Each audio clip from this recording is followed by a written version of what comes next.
repeat that again. I don't want people to insist I go to AA. I don't even drink that much anymore. Like,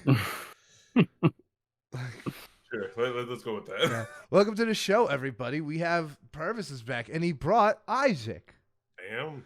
You lose one Funches for a week, you come back with two. It's like a Hydra. Like Bunches of Funches. It's bunches of Funches, the Funch Eye, as I like to call them. The Funchepides in Greek. I feel like you're just making up stuff. No, that's actually real. That one's real. Like, Stop funching around. yeah, that was good. Are you guys related to Ron Funches by any? I already asked this. The answer's no. Unfortunately. No. You should tell people though. No, this Brandon, I've known you for way too long for you to say this. I've heard this like 100 times. Talked about this. To that I say, more pancakes, biatch. It's Ron Funches and then Never Nervous or the like football player. That's all I hear my entire life. Well, Purvis is a first name, so that doesn't make any sense. It's not a common name. That's fair. Yeah, I mean, God, my hair is everywhere. God damn. We're back. I'm back. London was amazing. Our transportation system sucks. Oh yeah, we know. Hello, trains now. Why isn't free there healthcare? Free healthcare? Yeah, dude. Like I want to hate England, but if someone's like, I'm gonna fuck around and move to England, I'm like, you probably should. It was like, see, I like how we can't have a revolution, so we'll settle for trains. Public infrastructure now. We'll settle for trains. It will change our life. Trains now. Trains make the revolution easier. I don't know how, but I'll figure that out later. Like, I was gonna say, how many trains got derailed and it was a big deal. I'm like, what's so many? Yeah. So many trains are derailed in this country. It's crazy. Yeah. What can you do? It's like it's like a chemical bomb the size of like a skyscraper just going through the country. Like, pretty much. It's actually true. Love that for us. Yeah, love that for us. We don't get the fun trains. We get the bomb trains. We are the country of bombs. Yeah. Okay. We really are. We are the country of bombs. Literally just because we already are taking this path, I'm just gonna go down it. Yeah. Revolution now. Like, I was at the British Museum, and the first thing I thought, just walking in the door, just like, this is all stolen artifacts. Every single thing here is just stolen. Please tell me you quoted Killmonger? Oh, that's what I was just thinking. Because that was in the London Museum. I was thinking about it, but like, okay, here's two things. The biggest exhibits there is, of course, the Egyptians because the Rosetta Stone, and then they have the Japanese, which is like on the highest top level of the museum.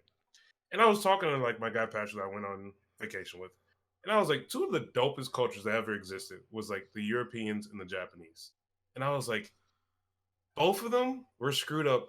But just the whites, just like white people coming in. The Japanese were like a serious imperial force. Like if white people didn't take over the world, it would have been them. They were they were. Look up what happened in China. Like when you look at what is it? The man, is it not the Restoration? It's when they industrialized and they actually became the empire.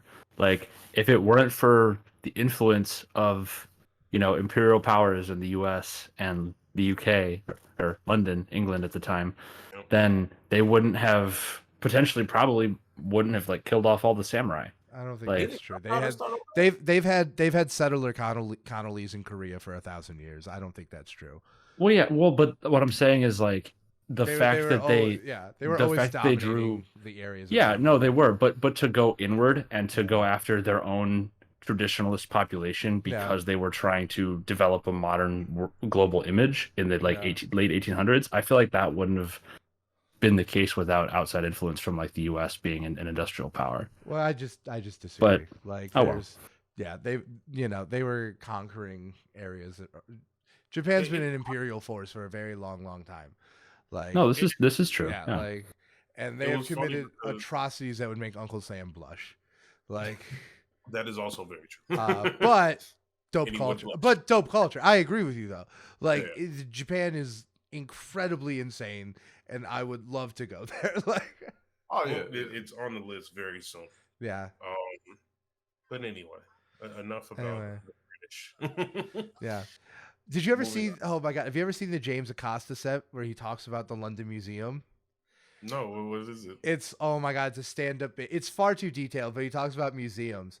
And it's like, see, you know who stole it because they hung it up where everyone can see it, and then they wrote a little note about how important it is to you and your culture. Like, it's I'll find it. I'll send it to you. It's my favorite bit about museums.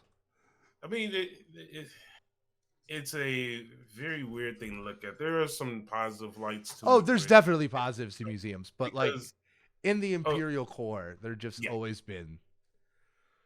Literally at the root of it, it's like, okay, these are all stolen artifacts. The one positive thing is like they're going to actually restore and preserve it better than anyone else. Sure. And like you can go to a natural history museum. You can go to an art museum. No, art museums have stolen artifacts, but like, you know, museums are good. It's just like, you know, when you live in the worst places, like it doesn't help. It doesn't help. Yeah. I remember me and Rachel one night we were watching this movie Sahara. Have you guys heard of it? Yeah. It was with Matthew McConaughey from back in the day. Mm-hmm. And basically they're treasure hunters, right?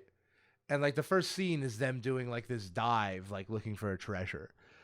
And they find like this priceless historical artifact, and then they cut to them in a museum. And the museum's a museum in Africa. And we just went, oh, thank God. Now we can enjoy the movie. Like I would see that shit and be like, stop the cap. Yeah, like no, this is great. Love this. Fake news. That is not the highest bidder. least accurate part of the film. Yeah. I'm glad they tried. We give them that. I think the part where Matthew McConaughey windsurfs over the desert on a plane might be a little bit less realistic, but I see where you're coming from. Like, maybe if it were a Tom Cruise movie, it would be more realistic. Then. Yeah. Look, we've just had a whole rant this week about Fast and Furious. We don't need to talk about realistic movies. Dude, I'm telling you, the Fast and the Furious is coming. Ludacris is going to invent a time machine. They're going to do something. I'm telling you, no way. If they make a time machine, I'll actually be like, scared. Reset the timeline. That's ridiculous. Whole new character. So I sent that same post to Ben Purvis, Yeah. and he goes, fuck, they said the quiet part out loud. Yeah. I mean, it's true. I mean, they're just doing it for the money. I'm not mad at them, but everyone does that, you know. the Morgan Freeman's like that, and it's like, you know what though? He shows up and he performs, so I give it to him. That's valid. Yeah. All right. Do we want to jump into the news, Purvis? Welcome back. Want to run us down? Let's see what we can do. Starting off with the albums. This is actually highly anticipated by a lot of people. The Lil Durk album, Almost Healed. Yeah, no, this is going to be huge. It's just going to be huge. And I'm not even a Lil Durk person, if I'm being honest. But after that single with J. Cole, I'm excited to hear all the messages he has. Everything's going to bring out for the project. The feature list looks pretty dope, so I'm excited for that. Cochise is back again with another EP coming out with No One's Nice to Me. He, of all people, and I'm not going to say I called it, but one of the more influential younger people. I'm glad that he's making a splash. Yeah. Absolutely. And it's in his own lane without drama, which is very hard in this industry. No, yeah, definitely. But going off of that, someone with a ton of drama, we have Kodak Black coming out with Pistols and Pearls.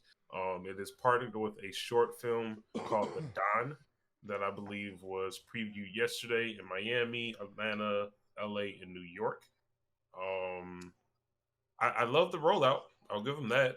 Like, look, I'm sure this is going to be fine in its lane. My thing is that I feel very similarly to Kodak Black as I did XXX. It's just like, I also bounced off it creatively. You know, it's not, there's no tension there where it's like, oh, he's an awful person, but I want to listen to this music. It's just like, no, I never liked this. He's just an awful person. Yeah. Do the steel drums on Zay just not do it for you? I like the steel drums on Zay. There are things he's been in that I liked, and I thought he was used intelligently in Mr. Morale and the Big Steppers. Yeah, that's just Kendrick being Kendrick. Yeah, that's Kendrick being Kendrick and using Kodak Black as a literary device. Yeah. Oof. Well, I mean, get literary, idiot. He did the same thing to Baby Keem, but like he did. It was like the whole point was like comparing and contrasting like who deserves forgiveness? Like, You're not wrong. You're not wrong. yeah, no, I thought it was intelligently done. Also, Kendrick can sit in the back and be like, "This shit hard." And you And know we'll- what? I would listen. I want And- every album should come with a Kendrick "This Shit Hard" version. Unless And it's Kendrick an said, "This shit hard," and lo, it was. album. There's gonna be a whole Bible written for Kendrick words.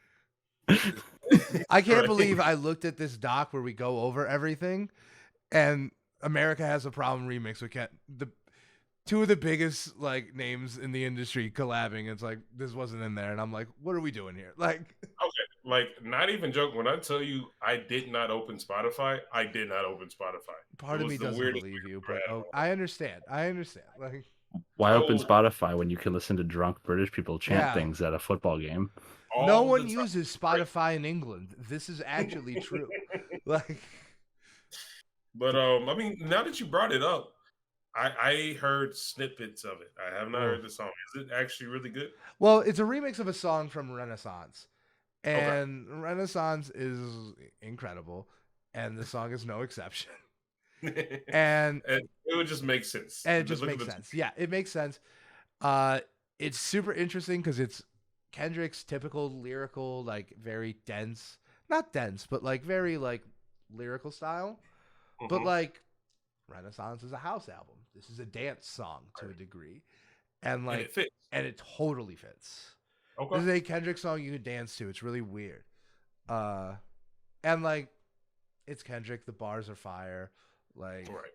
it's I would say give it a couple of listens. Right. I Quote the you lyrics. know like the first time I heard it, I wasn't super impressed. Like I mean, I was impressed, but I'm like okay, because like I listen to Renaissance, but I'm not super into it, and Right. like, but I just find myself like I see it on Spotify. I'm like, oh, I do want to listen to it again.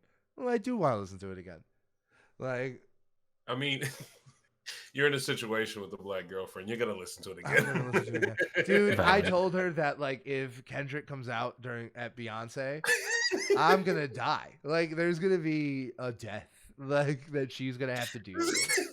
Everyone's gonna have to give you like 10 feet. The One one thing- guy Hug screaming Fu at Kenny the female in the and the background. beat. Like, literally.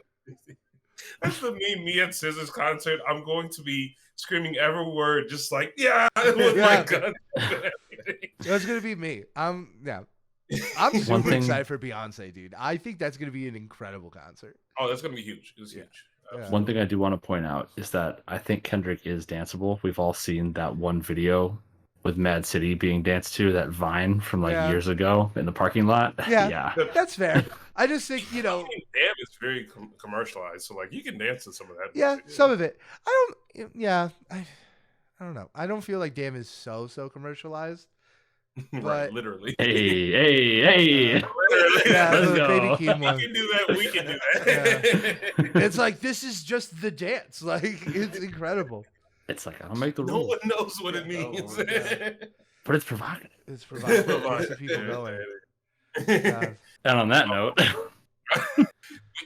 But yeah, no, this is We haven't had a Kanye thing in a while. we had a debate 2 weeks ago about who was the new Kanye.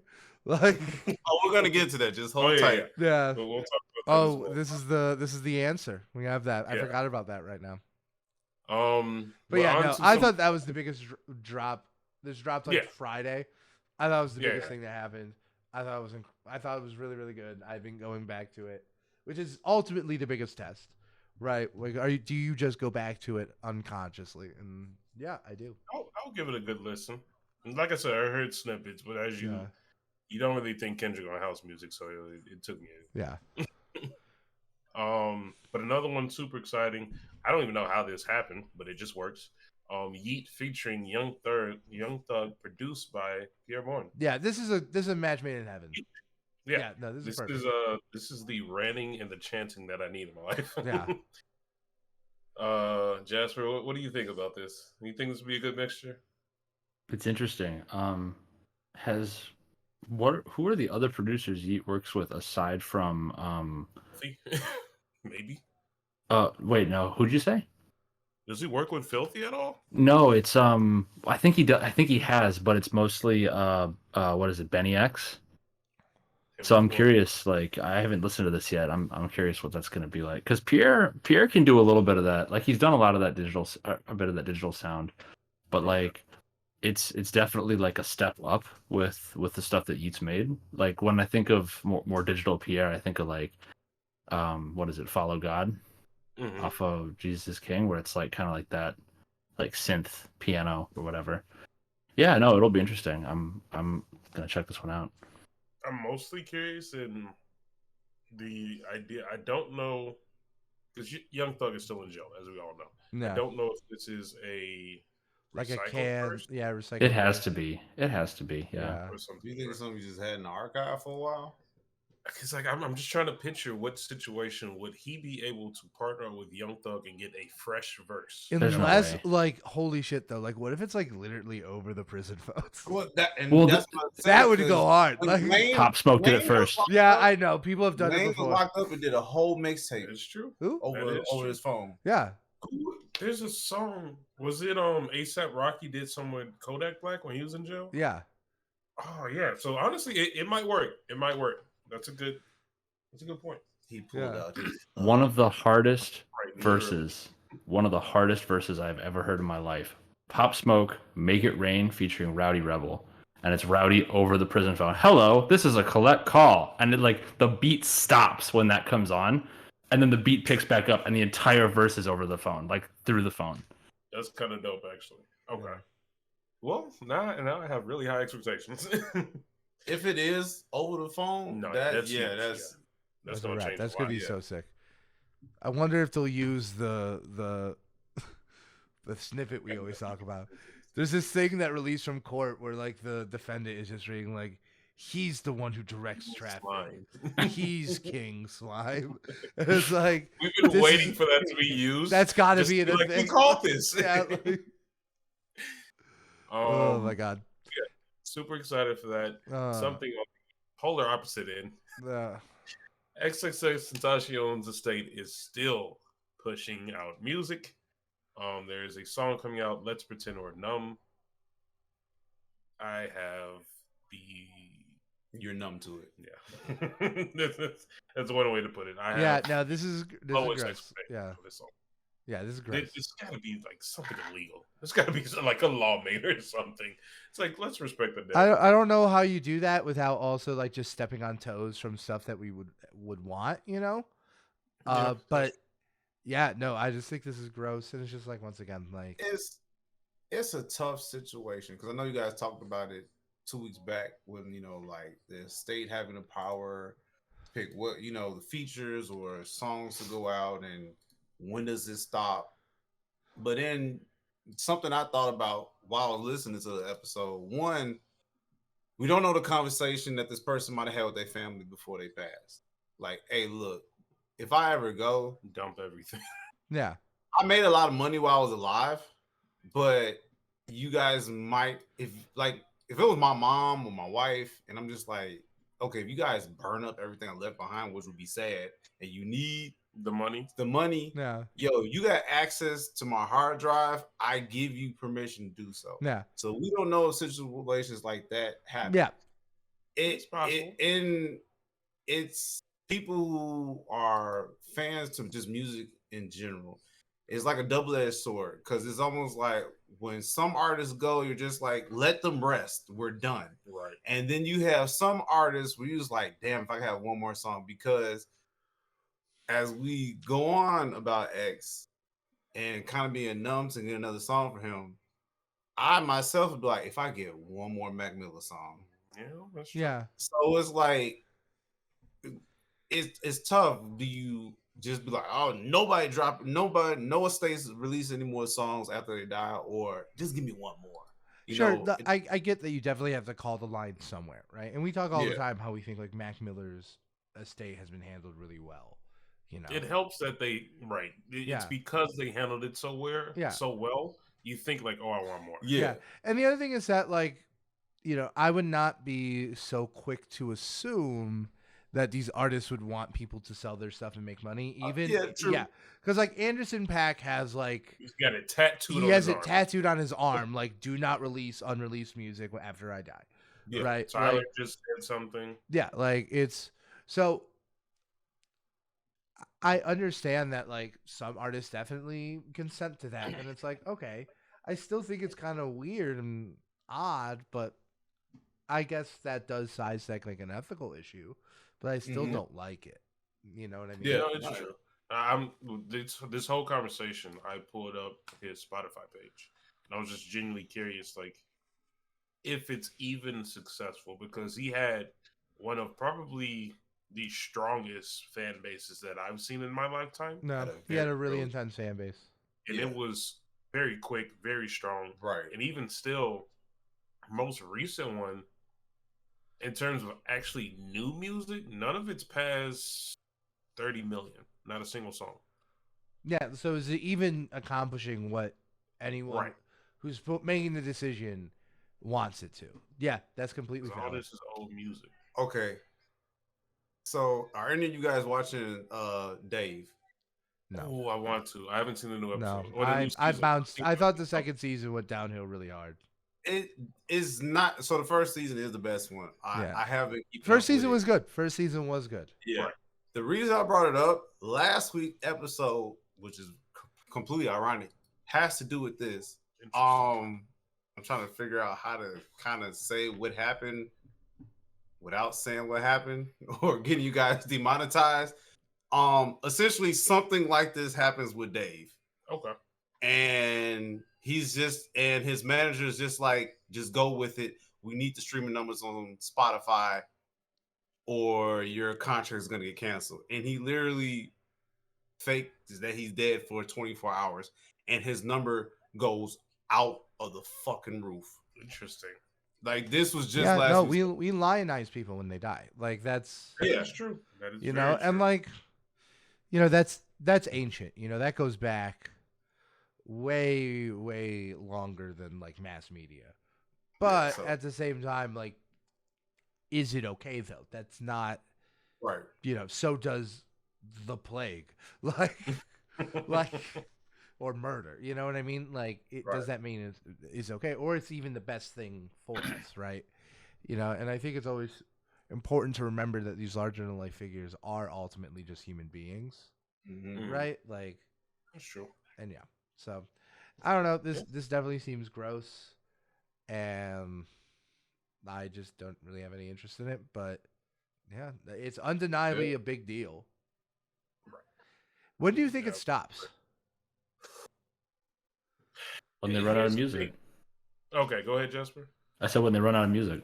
That's so fucked up. Yeah, that's. Well, are you referring to? I guess I should clarify for the question you're saying. When does it stop? Are you referring to XXX or the entire theory? Like the I'm whole talking about time? XXX specifically. Oh yeah, when they run out of music. You think it's that Yeah. that? There's like- got to be bone dry. Yeah, like Jasper said. Unless- Same with Juice World, to be honest. Yeah, Same no, with just, Juice there's definitely a would few of agree. them. You know, I mean, Pop Smoke has Unless- not been as much as the other ones. So I would agree. It will end when they run out of music. Unless, due to technology, Yeah. they could just take some of his stuff, just throw it in the system, and hey, guess what? The estate imagined what his next track would be thanks to AI. Yeah, they but could like lie about that's it, honestly. yeah, but It's that's gonna be Timbaland just hired by the estate Yeah. to like write things for him and just like put it on there. Yeah. I'm about to say it's not wrong because they could lie about it, as people already started to lie about AI versus X. yeah. Yeah, so now Not wrong. if that was to happen, they're crossing a completely new line. they're altogether. it's a Rubicon. Like this is a paradigm shift, you know, and it's like, you know, as I've learned a lot about AI, you know, because of my job now, it's interesting, and like, look, machine learning is not going away. AI tools as like a category are not going away, but this has to be. There's got to be legislation about this, right? There's got to be something that happens from the top down. Yeah. You know, this is not something, and I do think it's incredibly gross. You know, Right. like I think I think there are plenty of valid ways to use AI, but I think the conversations about making music with like dead artists, that's You no longer value human life. yeah. Right. And the other I thing is feel that like I find it so guffawing that like it's starting with hip hop. The thing where it's like it makes me ask, why is it starting here? I think about the writer's strike. This is something that, because I have a background in screenwriting, it was kind of the thing I always wanted to do,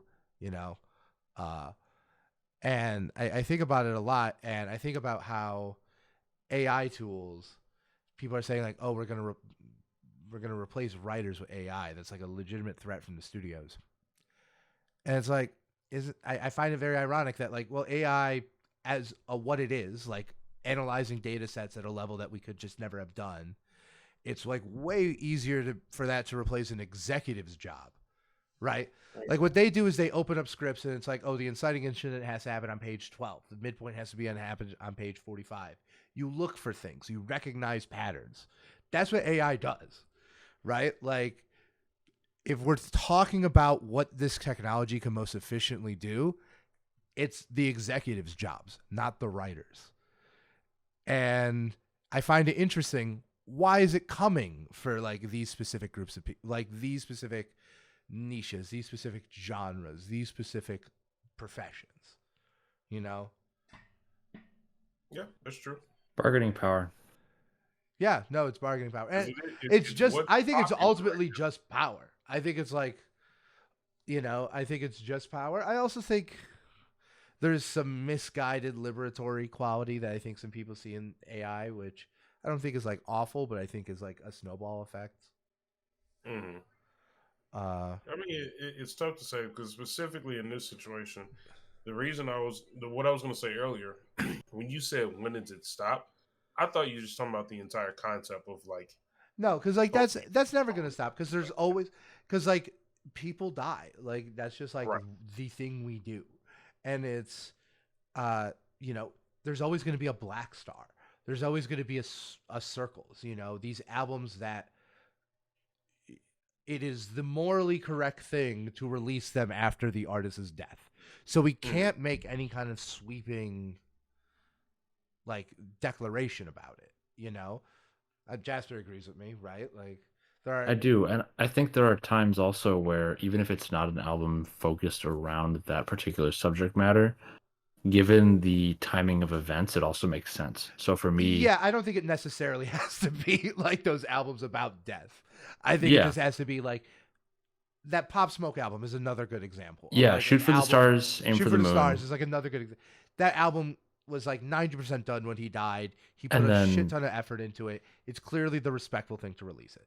And then Question Mark from X too. Yeah, Question Mark. I think. Yeah, Question Mark is also like, yeah, he had put so much effort into this thing. So like, it's a thing that I think has to come from the bottom up. It has to come from like people deciding that this is just not something we want. And I think another way this ends, and I think this is unfortunate, I think this might be even grosser than, when there's no more music to pick off the bones. I think the other place where this ends is when it's no longer profitable to do so. Right. You say these streams are going down and down and down. It doesn't cost zero money to put this stuff out. You know what I mean? That is the only reason we have not gotten a new Tupac project in a little while. No. Hot take. Yeah, I also think like Tupac, like you're talking about a completely different world though. That's a legend at this point. Yeah, for sure. But like the fact that the estate hasn't put out anything new, it's like public interest is probably at an all-time low relative to, his entire career. I don't know. I think public interest in Tupac is always pretty high. Well, I know, I agree, but I could see it taking a dip with the rise of like drill as a sound and sound just kind of shifting. Sure, and just like hip hop time going forward, sure. Do you guys know who's over Tupac's estate? Because now you're talking about a completely different generation. Yeah, it's a completely different generation. And a lot of those were tied up in like legal deals. Man, back then it wasn't the family as often. Right, it's a whole different. Because like they were killers with contracts in the 90s too. Like whole different ball game. So that's actually what I was going to talk about. Because if you were actually in terms of when is it going to stop as a concept, that's one thing I was going to bring up is when the actual generation shifts for music. Right. In terms of like, because don't get me wrong, I love the music now and how it is produced and how it is mass produced and Yeah, get no, there's out great music coming out right now. public. Yeah. But it's all because of streaming numbers. Right. In reality, when music takes that shift, I feel like the people that are constantly affected, whether it be XXX, whether it be Juice WRLD, whether it be Pop Smoke, they're all in one specific streaming bubble. Yeah. Like Yeah. a lot of the people that Yeah, are it's like an hardcore ecosystem. fans, Yeah. they don't know what vinyls are. They don't listen to CDs. They don't do none of that. It's just you have it on your phone and you play it all the time. And that's I'm just saying. Changes when music changes. I'm just saying. I said the same thing about Yeet like a month ago, and you got very mad at me. Like, wait, what about Yeet? Just because that Yeet's alive. This is a whole different concept. I'm just saying, like, he exists in this area where people just engage with him. Like, but I mean, I get what you're going, Brandon, because whether you're alive or dead, the system's the same. The streaming system is the same, and also the fans are kind of the same. But then, like, okay, it's different though. The older people, and I know this I is gonna was sound about crazy, to say something about older but people. older people respect death way more than younger people. That's kind of so our generation. I don't disagree. I mean, if they're dead, then they're gonna stop listening. I'm not gonna make a claim, but I don't necessarily disagree. I agree with that, and also technology plays a factor with the generations, because you take the younger generations, they're streaming almost everything. Right. Yeah. The older generations, everything was on an album. So if I was to get something from an artist that was already a true fan, not only a true fan, but they were so far and done in between when it was happening. Because when after Biggie died, music, it wasn't until was I in high school then? Or was I still in elementary school? They had one album came out that was like a Biggie CD, but it was like featured with almost everybody in the industry, and there was no issue with that. And it really wasn't any new lyrics that he had. It was majority remixes? All his old stuff just remixed. I think that's different because that stuff came out when he was alive. Was it Life After Death? Well, it might have been Life. Or was it Life After Death or Born Again? Because Life After Death was 97, and then Born Again was 99. No. All after that. Wait, okay, that one. Oh, duets. Yeah, thank you. That one. 2005. Yes. Yeah. 2005. So then I was a sophomore in high school. That one. That has to be it. Yep, that one. That one right there. Duet. When duet, yeah, because Life After Death, that album was pretty much done. But yeah, duets was just like, oh, we're taking a lot of his old songs. There were a few unreleased stuff on there, not a lot, but majority of it was just like everyone in the industry putting pretty much their lyrics on it. So it's almost like, I don't know if it's older people or the older generation didn't have a problem with hearing a dead artist afterwards, because look at the time gap between when that came out. You said, what was it, 99 to 2005? That's a decent little gap. Yeah, that's true. Now, that's a decade. You get someone that dies and you get like 3 mixtapes within a year. Within a year or two. Yeah. No, there's definitely something about that. You know, it's oversaturated. Yeah, and it definitely comes across as like, I like to call it pimping. It comes across as just like, it is. It's pimping. It's pimping a ghost. That's all it is. Like it's, and like, look, the issue with it is that there's just no blanket statement, because like there's just going to be examples where like something comes out right away and it seems very exploitative. There's going to be examples where something comes out right away and it seems like the right thing to do. There's going to be an example where shit's 5 years later and it feels gross, or 10 years later and it feels fine. There's really no blanket statements. So it's complicated. And I think the most important thing before we move on is just understanding that, like, when someone does say, yeah, we should do this, you know, do this with my masters when I die, that's ultimately what you should do. Right? Like, there are no arguments about, like, what would happen if Tyler or Anderson .Paak died. You know, I don't think there's any moral way to justify that. Yeah. I agree with everything you both just said. One thing I do want to point out before we do move on. regardless of how people feel about the Biggie albums, the fact that the album cover of Life After Death is him standing with a hearse is fucking trash. Get that shit out of here. Is it? I gotta look It at is. It is. It's him It's with the back of a trash hearse now. with the curtains. It's trash now, but not then. Yeah, it feels like it's in such bad taste looking at it Oh right now. yeah, It no, didn't- that does No, not. yeah, it seem- didn't age It didn't well, age well. but they weren't thinking about the future. They were thinking about then. And Yeah, no, during that's- that time, That to was them, hard. that's hard. At the Oh, that's time, that was hard. hard, right? It Yeah, does- I mean, and- yeah. That's And the- hard. And the other thing, I agree that that's gross. The other thing though is that like photo manipulation wasn't really a thing back then. So like he took that when he was alive. No, I know. Like, I just and, like like- it feels like it's in bad taste to to position that next to a posthumous album. Period. So, do you think Completely agree. that the estate should change the cover? No. The 25th. Well, no, it's anniversary- already out. Like Yeah, like, everyone's what- gonna know. Once lightning strikes, you can't. Yeah. I was about to say, trust me, the 25-year anniversary just came out, and he's standing in the He's cemetery. standing- Yeah, I know. Yeah, Yeah. It didn't change. I think this. So I will say, I think the cemetery is a little bit better than a hearse. I just think the hearse is such a like timely, Morbid, like yeah. of the death kind of like Yeah, at the 'cause, time like, you of death see a type hearse- of thing. Yeah, you only see a hearse like at the funeral. Like- Immediately, yeah. Yeah, the cemetery is just like an eternal place. Yeah. It feels like the execs were like, all right, now's the time to use this picture. Go. Oh my god. You gotta think about the times, man. You gotta think about the times. Yeah. I know. I'm gonna tell a funny story about a cemetery to help us transition.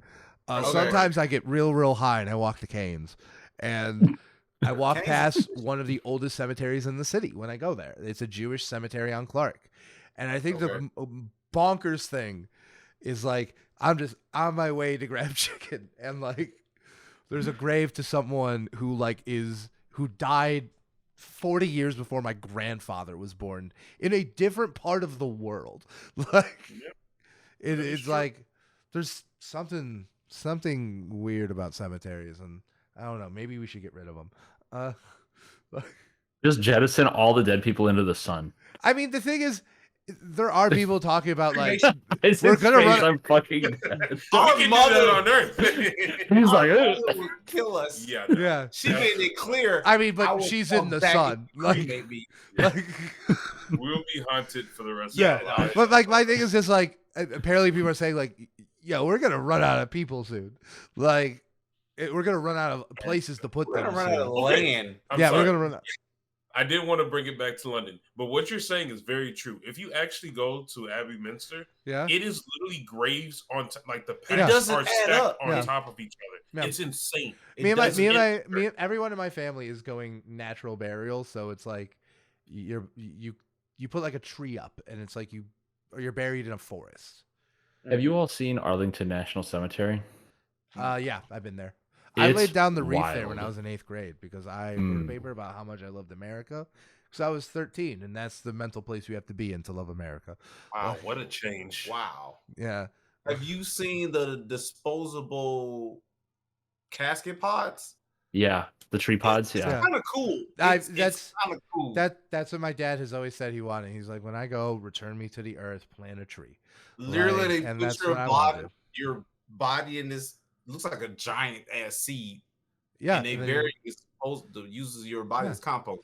it's That's just- kind of yeah, no, I think that's a really ancient tradition. It's just that's like a more technological version of it. Yeah. Purvis, run through the news. I gotta close my door.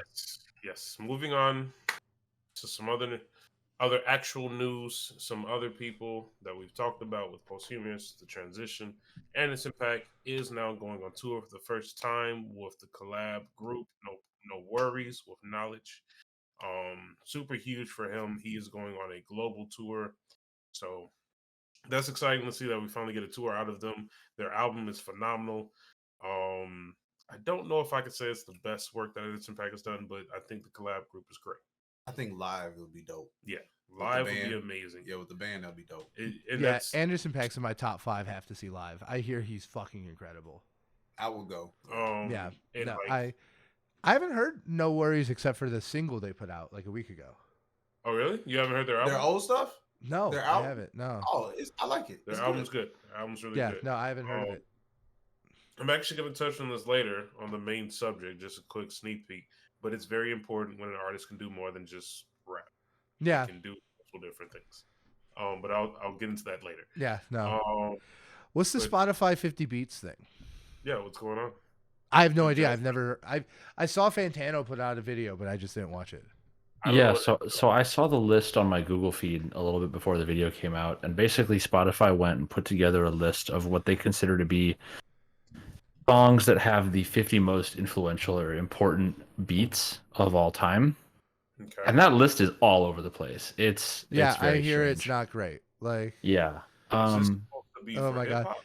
still Dre is definitely number one. That's Oh, fine. cool. I got the top 10. I have it right here. So this is mixed genre.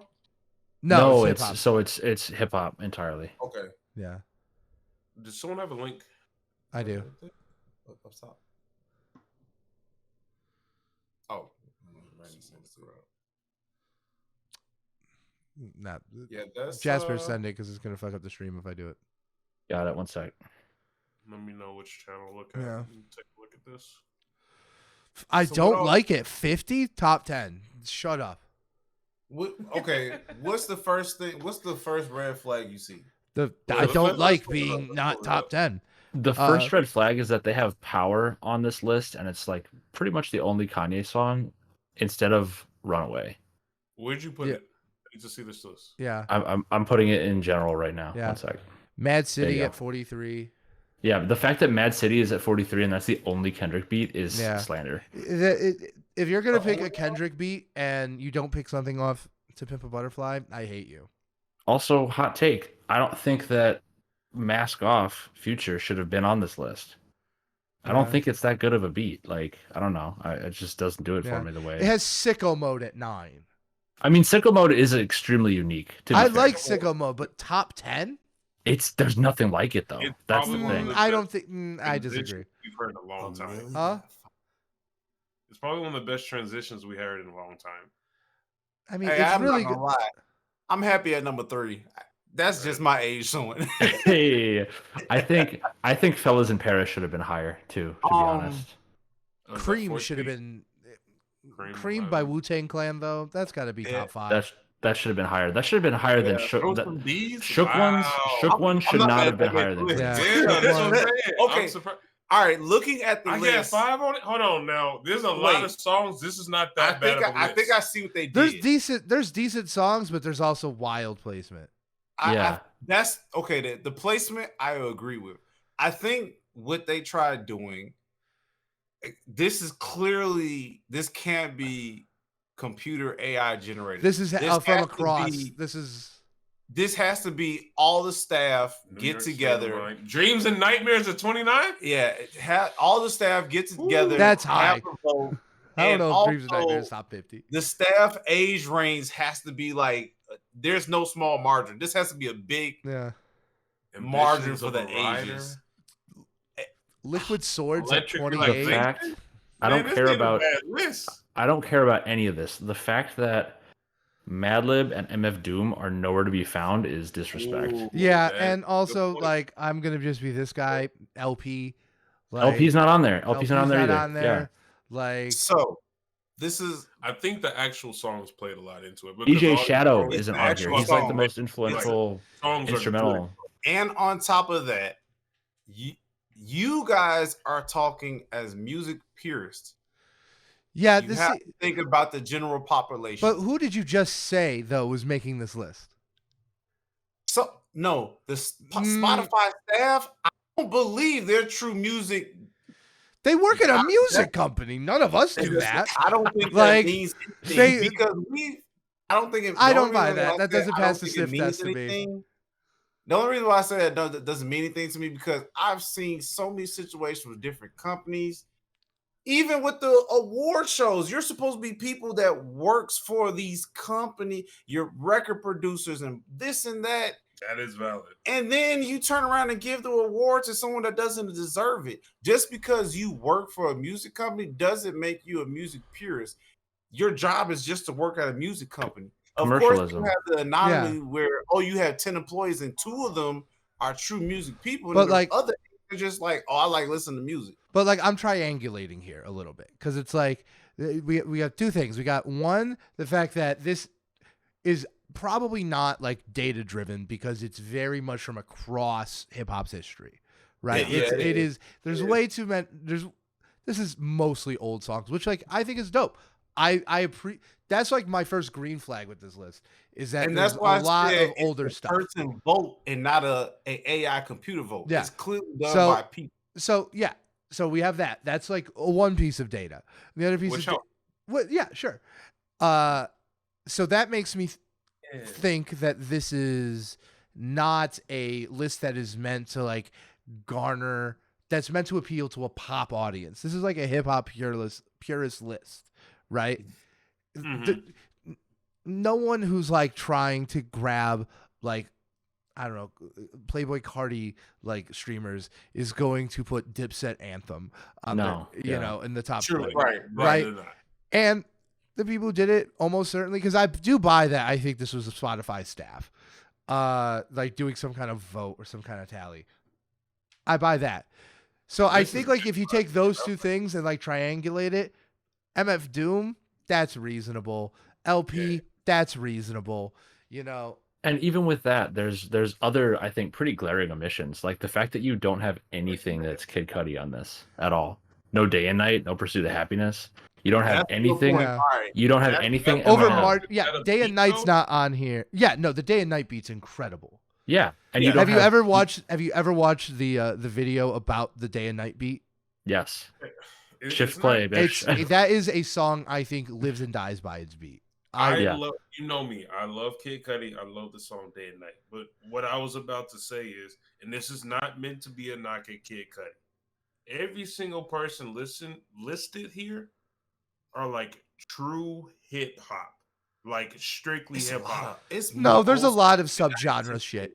There's I don't know if there's a lot of Missy subgenres. Elliott? What other genres are mixed into this? yeah. Well, the first song is Chief Keef of drill, which is a very Yeah, that's a specific. subgenre. You have a very specific like subgenre. You have who else is that? Future. I mean, No, yeah, it Future's- is. Yeah, it is. Future's Yeah, trap. I mean, come Future's on. trap. But That's a even specific. still, when you think of drill hip hop, I'm gonna think more of hardcore hip hop than anything else. Also, hold on. The fact that Future is on this list twice Ice. and Kid Cudi and Eminem are missing is a That's- red flag. Dude, there's no Alchemist. It is That's a red flag. like- There's no I- Alchemist. The There's no Alchemist Alchemist. isn't on this. Who is Okay. it? Who isn't? The Alchemist. That's a good Oh point. wait, That is a okay. good point. Time out. That is a good point. Let me just okay. I Y'all also so would have liked far- if they organized this list by the producer. Like, Valid. Oh, Yeah. yeah, like that would have been Great better. point. That would Yeah, be better. like- point. So, Jesus Christ. so you just here go 3 names y'all just said. Y'all said Alchemist. Y'all said LP, and Kid Cudi. y'all just said Like somebody Kid else. Cudi or something? MF Sure, we'll say Doom. Kid Cudi. MF Doom Doom. instead of Kid Cudi. Right. So those 3, MF Doom. Now, if you was to go outside, walk down the street, and cross 20 people, would people pick MF Doom or let me just pick a name off the list? Craig Mark. Somebody old. Let me do an old one. If someone said MF Doom or Cream by Wu-Tang, who are they picking? Well, Cream by Wu-Tang's a top 10 beat, but like, let's Okay. go with like, what about I'm like, just saying, if you go down the street, I'm gonna stick well, like, with what old about like names. something like Cell Therapy by Goody Mob, right? Like, Okay. don't get me wrong, I got respect for Goody Mob, but like, No, you know. the point I'm trying to make, even when y'all said Future, if you go down the street with 20 people, are people doing Future or LP? sure. And I'm not Well, yeah, I'm but not like, what saying if you said right. Run the Jewels? That might be a little bit of a different thing. okay, but I'm not saying Streaming it's does play right. into it. It play Right. What I'm saying is, I agree with you all. The names that all of you mentioned, I 100% agree. They deserve to be on this list. The reason why I'm comparing apples and oranges is because you have to think about a award show. Everything else is all about the masses. Children's Screw you, Story by music Slick theory. Rick is on this list, and you think it's for the masses? I don't know about that. Okay, You think you see what I mean here? Like, it's all these songs that I'm looking at, They're- even they had Crime Mob on I here. think, hold on. I think what's the difference is you live through these things. So you know Okay, that these were actually the streaming There you go. people oh, at I'm the time. I'm certain that these were streaming people at the time, 100%. Right. But I Okay. think like there's a certain okay, level okay, of like You're gonna put talking during Future the time that twice and not I got Company you. Flow, not Run the Jewels, not MF Doom, not Freddie Gibbs. Like maybe I'm biased because You lived I through it, it's lived through different. both. That's what I'm saying. yeah. So even still, I don't think this is meant to appeal to the masses in terms of streaming numbers. But every song mentioned here made a staple in its time period. Sure. Right. So it was meant to be one of the biggest songs at the So time. pretty much you're even Yeah, saying if none of you these are don't- like Spotify. underground shit. You know? It's a bunch of That's people what I'm of my age that aren't real music purists. boy, and they will still say something like Liquid Swords or something like that. So, yeah. even But that- like my problem isn't. But like once again, my problem is not things like Liquid Swords. My problem is things like two March Future Madness. songs. Like There's no fucking Outcast either. yeah, there's no Outcast. There's no Where are these music purists not putting Outcast Yeah, on here? like- Nothing from Stankonia, nothing from Speaker Box, nothing from Love Below. Yeah. Like, what is this? yeah. I'm gonna There's give no it- J. Cole. There's no J. Cole. What I'm saying is, Like I agree with Jay There's God. no Purvis, College look at the There's camera. none. There's I no agree J. with Cole. that. Like Hold on. Wait. I agree. Wait. You're right. I'm gonna give it. If we're being honest here and we're being fair, I'm gonna give it a 7 out of 10. The list is not bad. it's I give not it a an awful 6. list. I give it a 6. I don't hate. I would probably cut you guys in the middle. You know what I'd y'all stick should it at do? Y'all should send it to somebody that you know is not a music purist and just tell them to rate it best out of 10. None of them are They're gonna They're gonna not be going to like- know any of it. No, send it to Leah. Yeah. Send it to Leah and And see what she thinks. says. I'm gonna send it to her. There's no DJ Screw either, which is, I think, a serious omission. Yeah, I think the Look, biggest fuck up heard though. those guys- I have to dock it a whole ass 2 points though by not putting the producer. Like Valid, yeah, yeah, totally. like because After the conversation we had with like Metro Boomin might shift the, like how Yeah. we think about producers in the industry. Mhm. I'm so focused on producers and giving them their dude, credit. yeah, Like, I want producer- them to be like look at like don't get me wrong. Like I think it's fair to say most people go to hip hop for the lyrics, and like that is just the one thing the rapper does. But the producer does the entire rest of the song, right? Like, and without it, no one's coming to listen. I agree. The fact that Through the Wire is not on this list is also bullshit. That's sick. That is sickening. I how would many put- Kanye songs on here? I would- Just they- one. That changed the They fucking have game. 2 technically. No, They have 2, Buddies in okay. Paris Niggas in and Paris. And then power. Power. Howard, like- and it should have been Runaway. What Yeah, the fuck? no, I don't. Yeah. I don't Is know. wait, is there anything? Okay, no pop. There's Besides, one Kendrick. I'm thinking about That's Twisted, it. my Twisted Dark Fantasy. Yeah. Yeah, no, Power's from that. These You songs. can do Runaway from there. That's what- Runaway. Yeah, Runaway, Runaway should is have been the one. absolutely. I You would. could have even put fucking Guilt Trip on this. Like, Yeah. I don't know about that. I would say maybe Touch the Sky. Definitely. well, yeah, sure. The early stuff goes in without saying. Not but like, a single Lupe Fiasco song. Yeah, Jesus I mean- Christ. Where's Big Crit? It's Who's tough. knocking the speakers? Like, no Acid Rain. Stop. No. I don't know, man. Acid Rain is a good beat. No, I love it, but don't get me into that. I'm gonna burn the whole list down. 7 look. Rick Ross songs, but we can't Wait, get I'm what? No, I'm kidding. Like, If you're doing 50 songs, No early Jay Z. No Jay Z at all. there's Jay Z. There's multiple Jay Z. Where? Big Oh yeah, Pimpin', Big Pimpin', yeah. Big Oh well, Pimpin'. yeah, but like when I think like early Jay Z, I think like Reasonable Doubt type stuff. I don't know. Push. It, It has to be number little push. bit, a little bit. It's got to be number push. and that's natural. yeah. You gonna pick songs. Yeah. that- Yeah, no, It's don't hap- get me wrong. This isn't the Oh, worst dear. thing I've ever seen.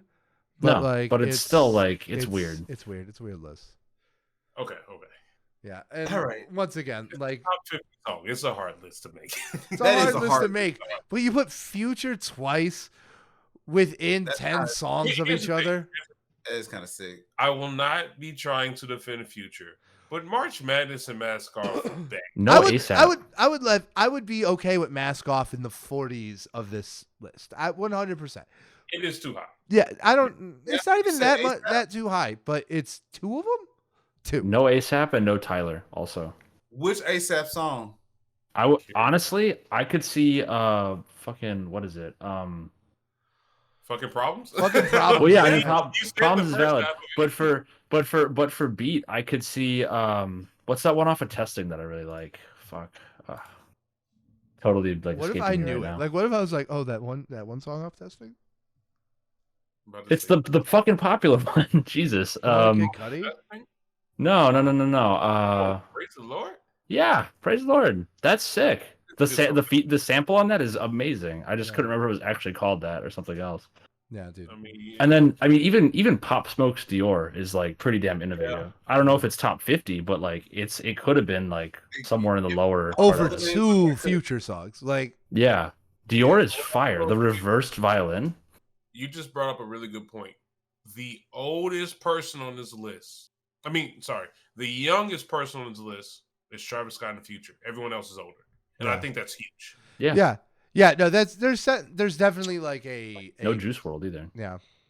So it was clear that whoever did have a say on this, the youngest people was Chief Keef, Future, Meek Mill, Travis Scott. and Travis Scott. And if you think about it, Chief Keef is the youngest one out of all of them, and Chief Keef, what, 20 something now, 25? Yeah. He's like our age, yeah. Yeah. More than that, I mean, at least maybe 29. No, he's not that old. How old is Chief Keef? He's only a Does he couple go years off younger than when he was me, and I'm 31. There you go. Chief Keef is 27. 27. So he's Okay. my age. That's fine. 27. I think if that's the youngest person, they Yeah. did high. They did high. Yeah, no. Yeah. And look, I definitely appreciate seeing something that is actively not trying to be like, here is what is hot right now. Right? Yes. You know, I'm happy I don't see Nardo Wick and Ice Spice on this list. But like I killed him. That was a combo move. Like, You had me a Nardo Wick, and then you said Ice Spice. Jesus. but yeah, no, so I don't know. I think it's a weird list. It's kind of fucky, but it's not the worst thing I've ever seen. It's not the worst. Okay. Moving on past that, then just going straight for it. Very quick mention: Drake has surpassed 80 million. The first person Billion with a B. Billion. Sorry, Yeah. with a B. Spotify streams as a collective and all his music that he has either made or featured in. That's a lot of music. It's a lot of streams. We should have a revolution and take it from him. Like, I don't know if you can take it from him, but I think we He's can. if you want to have a revolution, go for it.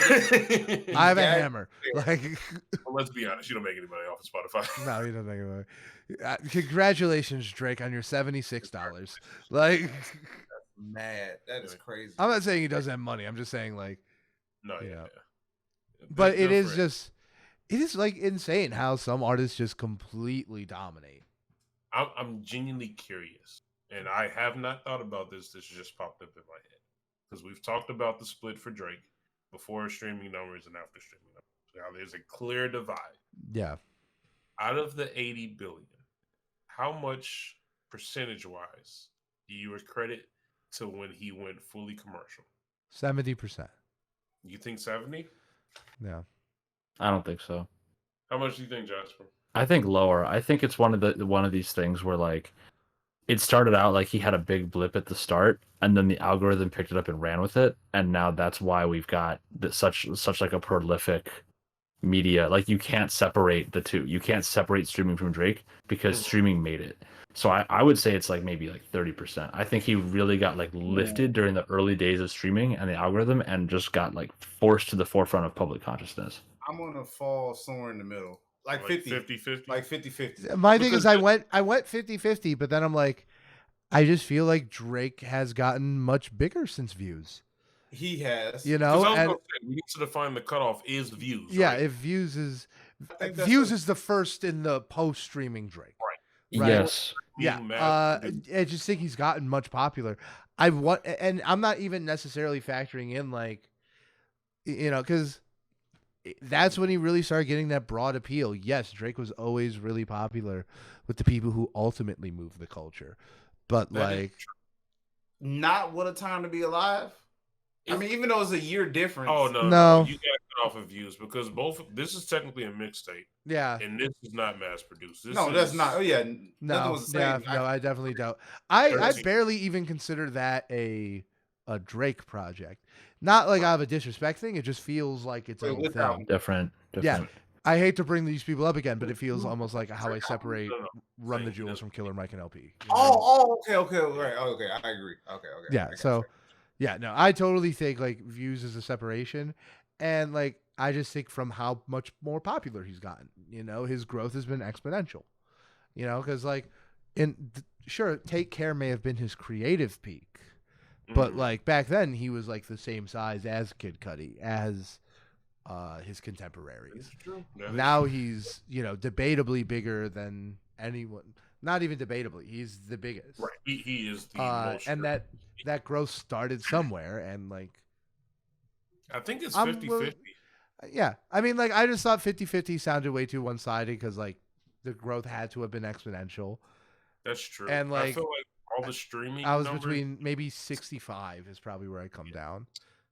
So I have some years in here that might help you pick your numbers. So in March of 2011, Spotify announced the customer base had hit 1 million. By August 2012, they reported that they had 15 million active users. Jesus, what an increase. So knowing that information, does that change your answer? I would need to know some more data points. I would have to know how many they had in 2015, 2017, 2020. Increases throughout the year. I gotta see like where that number is going. Because like you say that, but that's pre the launch of Spotify's biggest competitor. As the certified Drake hater among us, I feel like it's one of those things where like you look at where people discover new music, right? And as the platforms have grown, whether it's Spotify or Apple Music or even something like Tidal, you look at how content is served, and this is on YouTube too. It's content is served based on whether or not people with similar demographics that the platform has collected enjoyed it. And if somebody else consumed it, enjoyed it, and went back again, that it really, really reinforces the push to try and push that content. So I think in no small part, the pushing of content as recommended or relatable content because it's palatable is something that really kind of like, it was like a wave that was just ridden throughout the streaming build. And that's the thing with these systems. They're designed to snowball because those snowballs create views, create listens, create profit. That's a good point. I think it's for me personally, I think it's 50-50. I'll go either 50 or 60% older stuff, because if I ever go back to listen to Drake, as Jasper has mentioned multiple times, older Drake is just better. And it's just I totally agree creatively, and that's where I listen. I just know I'm an outlier. My most listened to artist has shockingly fewer streams than some. I learned today that Run the Jewel Belly has 3 times as many monthly listeners as Run the Jewels. That's insane to me. Like it's all the features. Everyone. Wow. I said it's all the features. Yeah. And like I've seen them sell out an entire festival. Like yeah, it's also one of those things you look at like Drake's social media presence and just his media presence in general and how he markets himself. How is it that much different from most other artists? And the answer is fundamentally it's not.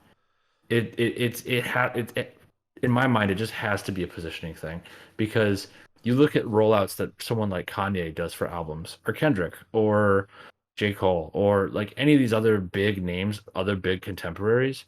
All the rollouts have the same level of polish. They've got the same level of media coverage when it comes to like publications. Yeah, they're all PR firm jobs. Yeah, the only difference is that one of them has this existing library of listeners who then persuade a computer system to generate more streams and more revenue. That's the way I see it. Yeah. So, all other variables being held constant. All right. That's only fair. Oh my god. I think we should talk about the GOAT. We back? Yeah, we Na back. na na na na na na na. We normally do movie magic, but I will let this is acceptable to This me. will slide. This is acceptable to me. It's like Purvis's new contact photo for me. Literally. That when I die, that's how I want to be remembered. Damn, you Put that as the photo on the invitation to my funeral. He died as he lived. I'm gonna be like, what is this photo you submitted? Yeah. But yeah, we are back. Jumping right back into the news. We only have a couple more things to cover. Yeah. We have Fetty Wap has now been sentenced to 6 years in Not jail. the GOAT. Not the How did U.S. they do that? government going through with their plan to incarcerate black men. Am I right? I hate this. Like, Who could have ever predicted this? the route you're gonna take. Jesus Christ. It's funny because I'm pretty sure I said this a couple months ago. I was like, what happened to Fetty Wap? Like, is he alive? yeah. Does this be honest? The same Does thing that's going to happen to Young surprise- Thug. Huh? He said, "What happened to Fetty Wap?" I said, "The same thing that's going to happen to Young Thug if Oh no. if these people keep getting away with it." Literally. Yeah. Are any of you surprised? Not super surprised. I mean, it's a bummer because I love Fetty Wap, but like, yeah. Yeah. The fact that he's been so quiet and absent, you gotta be doing He something. fought, Yeah. but he fought Because you still gotta live, you still gotta eat, and like That's the thing. When you're a one-hit wonder and you blow up so quick, one album wonder, buddy. I was gonna Like- say, we'll give him a couple songs. Yeah. But yeah, Look, Okay, is one-hit wonder one song or one album? one song. you can do both. It's one hit wonder is one song, but he has a couple. One hit wonder definitely means one song, but yeah, he's certainly a one album wonder. Like, He is a but yeah, it kind of sucks. yeah, no, it sucks. I'm not happy about this. Makes It's me really really- sad. I was hoping for a resurgence, just 2015 all over again. Like, He was the king of the summer. He had a I don't think couple. anyone has ruled a summer as hard as It was Fetty Wap. either that or Chief Keef. I One think of the- I think Gambino ruled summer pretty hard in 2018. Oh, that was pretty. That's Up until Astroworld dropped, and then Astroworld was I- the But that's thing all for a good. bit. So we'll give him that cut off. yeah. Yeah. Yeah, that was late. Yeah, that was late August. That was like back to school music, kind of. Yeah, facts. Yeah. We have Oh. that in swimming. What a parallel, Jesus. Man. But moving on past that, Jasper, what's going on with Pusha T? We've reached Yeah, the 5 'cause year we're coming- Daytona. 5 years It's- for Daytona. It's the 5-year Daytona, baby. We got a restock on the vinyl and a purple translucent cassette tape on his web store that is already sold out. The vinyl's still there. Purple translucent cassette tape That's cool. sold. I love cassette is tapes. cool. Cassette tapes are very cool. I I got like That's it. I got my like hands on an original Master of Puppets cassette tape, Oh shit. and That's I have kinda it on my desk at work. It's pretty That's sick. nice. I was Yeah. just telling Purvis while we were on our little break that it's got to be all these Zoomer kiddies who have cassette tape players now because of Stranger Things Or And so Guardians they're of all- the Galaxy. Yes. or Guardians of the Galaxy. Valid, yeah. Yeah. Yeah. But it's just like the explosion of Yeah. retro tech being I just think- trendy. I think it's interesting about cassette tapes because one, I think they are like cool little widgets. And I think Yeah. for people who like would collect vinyls the same way I would, which is not to listen to them because like I can't afford the setup required to do them justice. Like I think they're cool because they don't take up as much room. But my thing is just like the thing is like vinyls sound really good. Cassette does They not. do. This Yeah. cassette is one of those things where streaming is definitely a better Yes. format than cassette listening. Yeah. But I don't want to use a touchscreen. I want to push buttons. Yeah. That is fair. I'll give I you want that. to push Yeah. physical buttons Well, that I, go just think, click. I think it's a cool little widget, you Go know? It's a click. cool, nice little thing to have that supports your favorite artist. Yeah. So Totally. that I think is dope, and I support it for that reason. and I'm that is just like- why I bought one. Yeah. There's Did you been buy a lot one? of I bought the vinyl vinyl. releases lately. Born Center just came out Born- for the I 10 saw that year. today. Yeah, That no, was there's aired a, The deluxe. there's been a Fire. there's a boom. There's a couple- cassette boom. That's 100% a thing that's the happening. only reason why I'm not getting Born Center because I have Forest Hill Drives. The exact That's same the reason. only I have it reason. right there, and that's the only reason I haven't bought it. Until my What? theory. We So- both said the so- exact same, literally exact same Yeah. reason. We haven't gotten Born Center on vinyl because we have We Forest both Hill have Forest Hill Drive on vinyl, Yeah. and I feel like I have a goal with my vinyl. Drive. I One need to from collect. every artist. That's the thing. Why I are have you a saying list this? I have a list of artists where I'm like, I need to have at least one from each of these artists, and then I'll start thinking about okay, there are other albums. Yeah. And so I'm probably like 4 or 5 vinyls away from being happy with my collection to where I'm just like, okay, I'll just start buying a couple other ones. Yeah. I mean, I have a few vinyls I really appreciate. Like I have a Good Kid, Mad City. I got in a fun way. Yep, got and that I one. have a Rise Against album I'm really happy with. And I want to get some so I can put them up. But my thing is that just like, I don't know, dude. I already have too many things to buy. I collect too many things as it is. You know, I know that feeling. Yeah. Download Discogs.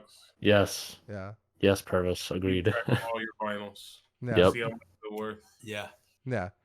So it's just I just don't need another thing to collect. It's Don't just feel bad. My last vinyl I bought was Def Punk. So Daft Punk is I was sick.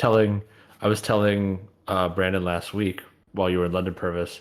I've got Discovery, Human After All, and Igor on the way. The Random Access Memories just came in. I just picked up Pusha T, and I have the Call Me If You Get Lost estate sale on pre-order. So Nice. that shit rolling in. I'm like, give me all that shit. Yeah. UPS is gonna come daily. Yep. I already know there's one vinyl I'm probably never going to be able to get. Was Channel Orange. Yeah. It's impossible. Yeah. I'm probably never going to The get that. fact that I get Blonde, I'm extremely blessed. Yeah. I'm still bitter. I need to get that shit. Yeah. Extremely blessed. All right, Isaac, you have a game for us. Yes. So, do you want to do the game first, or do you want the jury to go through his court summonings? Oh yeah. Go through your course things, and then let's do the game. All right. Let me hold on. Okay, I'm gonna try to fly through this as quickly as possible. So this is a follow up to the debate we had 2 weeks ago about Yes. who's going to be replacing Kanye West. Probably our best episode. Like, Dum dum dum dum dum dum. Literally. In terms of so content? in terms of just like it was very fun and I enjoyed doing it. Nice. Hell yeah. Like that's the sole metric by which I judge this podcast. I'm gonna say any debate Brandon loves. I love Do you mean it. to tell me that we didn't get 80 billion streams like Drake? No, we're actually second. We are second behind Drake. There we go. Yeah. Still unpaid. Still unpaid. Still nobodies. Thanks for the $38 No money. Spotify. No money. We went to Small Jasper, Cheval and just me and Purvis. Like, Did you guys tell Jasper that I'm working on a sponsor for you guys? yeah. We're still pulling it together, yeah. Yeah, you got to give me a copy of the. I'm working on it in the background. Yeah, behind the I'm working scenes. on it in the background. Yeah, give me that pitch deck because I know how to make decks, but I just don't know what one for a podcast looks like. I got you. Yeah. I was gonna say, should we do a sponsor spot this episode? No. You No. don't- It's always, the answer is always gonna be no. I'm No. always gonna ask though. Is it Not written for by fun. AI? Like, Perhaps. then no. No. Like, All right. Okay, quarters in session. So before I even got a chance to really come up with my definite answer, I had to ask myself, what will make somebody the new Kanye? So I kind of broke it up into 4 categories that had small parts in it. The first category was mostly just music in general. And so when you break that down, is the new person to replace Kanye? Do they have that producer power or skills at a high level? And not only are they producer, but can they produce and rap? And so that was kind of the first part. The second part is, do they have their own line or endorsement in anything? So like shoes, clothing. Kanye has a school. He has the little mixer. Yeah. yeah. So that's another part I took into consideration. The third part was their time in the game. Do they transition? Do they translate over generations? What is their impact on new artists coming out?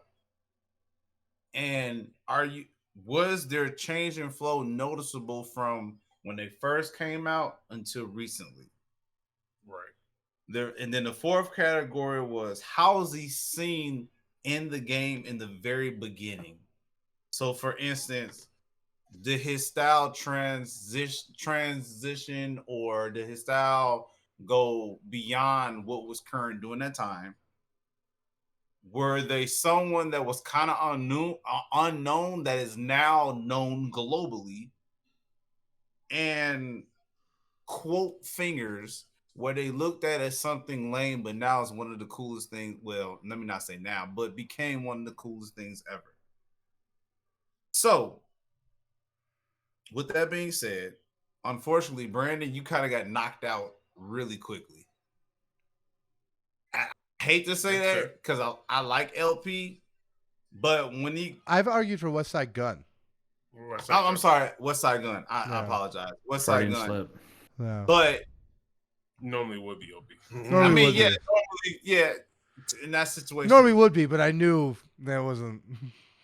and so might have met the first and third category, but the second and fourth category, he kind of gets knocked out of. So that just leaves us with Tyler and Metro. Like ideally, it's Tyler. This was very, very tough because technically Tyler can hit all four. True.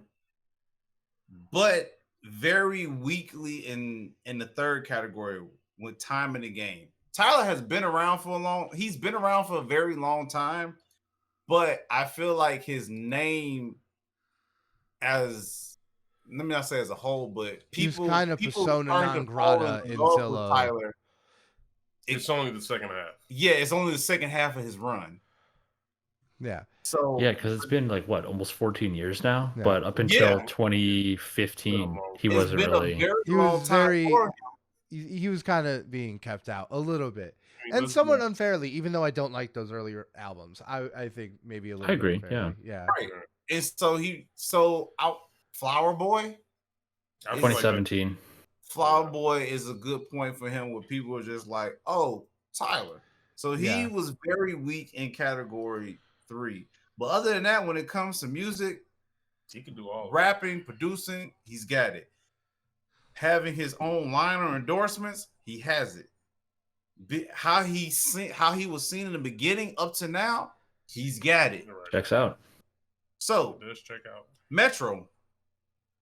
Metro pretty much hit every category except for the name and endorsements. Yeah, he doesn't have his own thing. He doesn't have anything. He's got the movie now, but that's about it. That's it. He just has a Spider-Verse that he has a short feature in. But besides that, he barely has the first category of music. He has a production, but has he even rapped a single bar yet? No. So no. So in that case, in the case and lawsuit of who's going to become the new Kanye, the jury has voted, and I'm not a huge fan to say so, but the jury has voted Tyler, the Creator, as the possible new Kanye. That makes Well sense. done. Well done. It's logical. It Call does me make if you get lost. Yeah. Guys, Guys, I feel like going into it, we kind of knew. I had a piece of news drop and get sent to me, Okay. and it is the most bizarre hip hop news I've ever heard in my life. Okay, so Okay.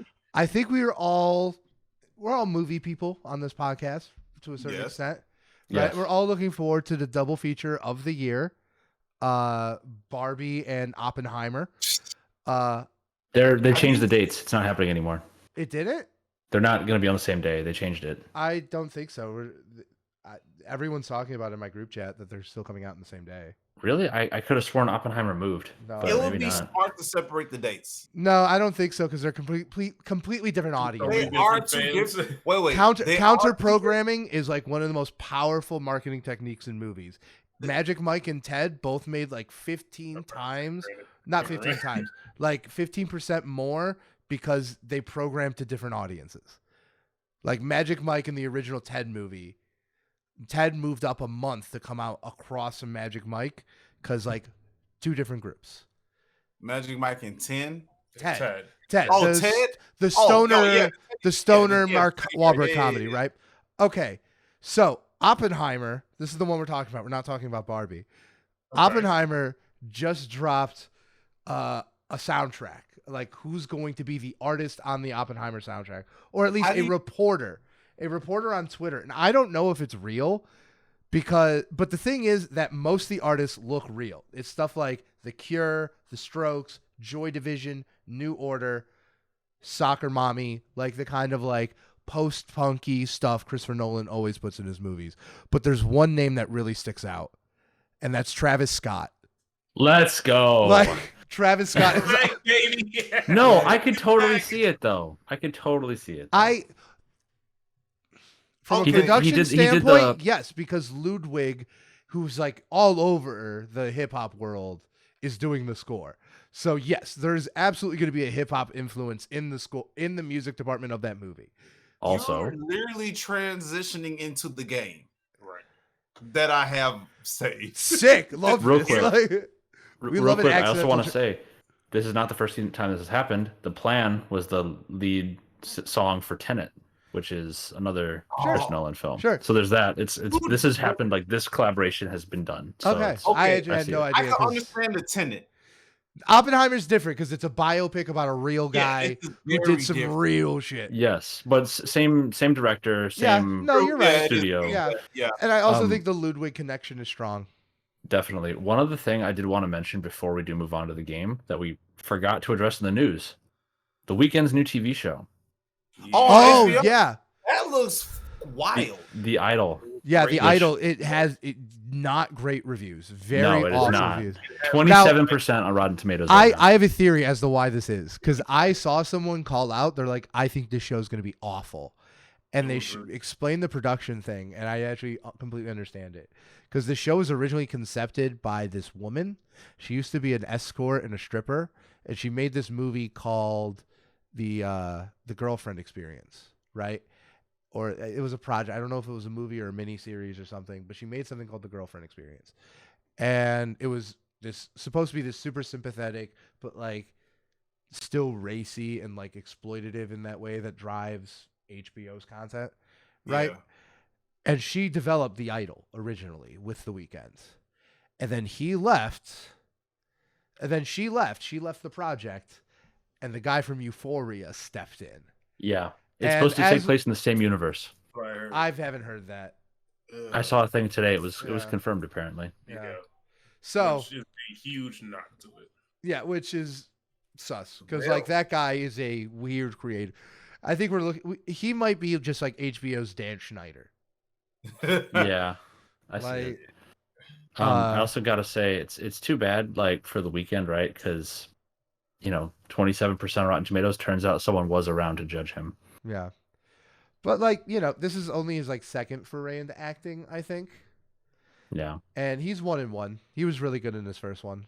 They should have just put in Trevor Noah and like normies wouldn't have known the difference. Yeah, Yeah. yeah. That's I mean, Featuring I the don't- weekday. I mean, I wonder if it's even. I have a hard time putting the fault of this on the Weekends. No, definitely This is not. absolutely on the showrunner. I would just like to see- Absolutely on the writers. yeah. Yeah. Even though the show might have been, it's probably bad. I would Dude, like at to some see- point the ratings were like single digits, like 8. Yeah, it was 9. 9%. Yeah. I would like 9%, to yeah. just see him, just to see Sure. how well he does. I might watch an episode just out of sick To separate curiosity. him from the show. But like, yeah, I no, did definitely. watch- Because I- have you seen Uncut Good. Gems though?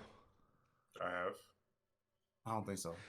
Oh my god, it's really, really good.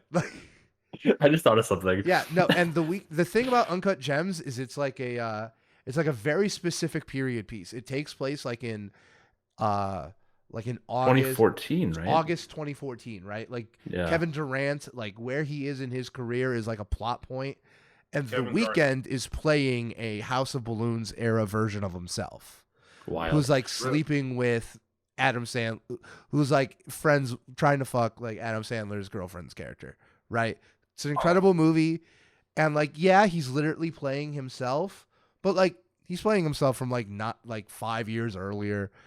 That's not as easy as it seems. That's kind of something that people who have never set foot on a movie set think is very easy, but it's not. So maybe watch something good with him in it. Like, Can I just say I really like that you brought up Uncut Gems because that movie always reminded me of if Adam Sandler were to cosplay as Belly. that is super funny. That is very funny. That is Dude, so, it fucking kills me. it's Every time I accurate see it, too. I'm like, it's ah. accurate too. This is how I win. That movie's so good. I saw that movie on New Year's Eve. I saw it on New Year's Eve going into 2020, and I didn't realize that was just going to be that decade. Just that Yeah. entire decade was going to be like watching Uncut Gems over and over and over again. It is true. Out of all the movies, I do not do good with like suspense, even though it's not really like a suspense movie. It's just tense. So much tension. It's tense. Like, It's not I suspense. had to pause it. I was like, hold on, like my chest. Yeah. I can feel it. Because like the stakes feel super duper high, but it's not like his life's in danger most of the movie. You know what I mean? Purvis, have you seen The Menu? It's good. You should watch The Menu. I can't. I have a thing with gore. I can't watch The Menu. Okay, Purvis, you should watch The Menu. Watch it. Oh, boy. Brandon, I am not a gory person. I hate gory movies. This one was tolerable. It is. I have like an immediate like. Yeah. I have like a very specific reaction to gore. Like the other day, I was watching Once Upon a Time in Hollywood, and like that almost got me. Like, yeah, that one's rough. That one's real rough. Yeah, this isn't as. I actually. It's not as gratuitous. I actually thought back to our conversation about Air when I was watching that movie. About how you said something about how they could have gone more into like the guy's background who designed the shoe, and because of the construction of the movie, you think it would have made it stronger. And I think like there's a very similar thing with Once Upon a Time in Hollywood, because like at Peter the Moore end, Brad's Pitt character goes fucking bananas on a teenage girl. And like the thing is, she's a murderer. In real life, they did awful fucking shit, and like it's supposed to be that tension. But I feel like it would have been a lot more successful if they would have included the true fact that those characters were also like white supremacists and were trying to blame the murder of Sharon Tate on black people. And it's like they were trying to start a race war. Like they were some of the most racist cults in American history. And I think like if you showed that part. Maybe Brad Pitt can beat up the teenage girl a little bit more. Like I think Tarantino has a thing for like trying to drive like a story where it relies on the audience like having familiarity, and he does it in a much more like broad sweeping way with Inglourious Bastards, where it's like you just have to know that they don't talk about the Holocaust. It's Hitler, right? And it's like it's the same thing. It's the Manson murders. Like it's just kind of like there's an implicit understanding from the audience's perspective of like what the event is, and then they like modify it in some way. Yeah, no, totally. I just would argue maybe there's it's less known for sure. Less known than World War II and the Civil War, because like this is absolutely true for Django and The Hateful Eight. 100%. That guy has an amazing filmography. Yeah. One of the best. I hate how we don't talk about Kill Bill, but otherwise, yes. Kill Bill's fantastic. I did watch Kid Cudi's movie on Disney Plus. Oh yeah, what movie? I did watch it. Lunar. Yeah, Crater, whatever it's called. Crater. It was Crater. Yeah, I did watch it though, right? I need to see it. I haven't seen it. The movie's aired. It's a Disney movie. Yeah, I mean, it goes teenage movie. Yeah. So imagine fucking iCarly on the moon. Oh. I mean, that sounds humorous. I enjoyed an iCarly episode back in my day. I mean, it was. It sounds great for a certain audience. Valid, yeah. That is not dudes in their 30s. No. It was. I mean, I'm not gonna lie. I was entertained watching it. I was at work watching it. Kid Cudi for the whole movie's maybe an hour and 20 minutes. Kid Cudi probably had 10 minutes. Yeah. Yeah, I kind of expect But that. When you figure out what's going on with his character, it makes sense why he only has 10 minutes.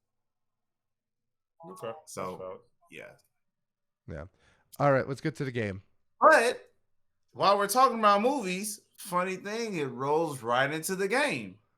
So, 2-part game. I'm going to hit all three of you guys. Jasper, I'll start with you.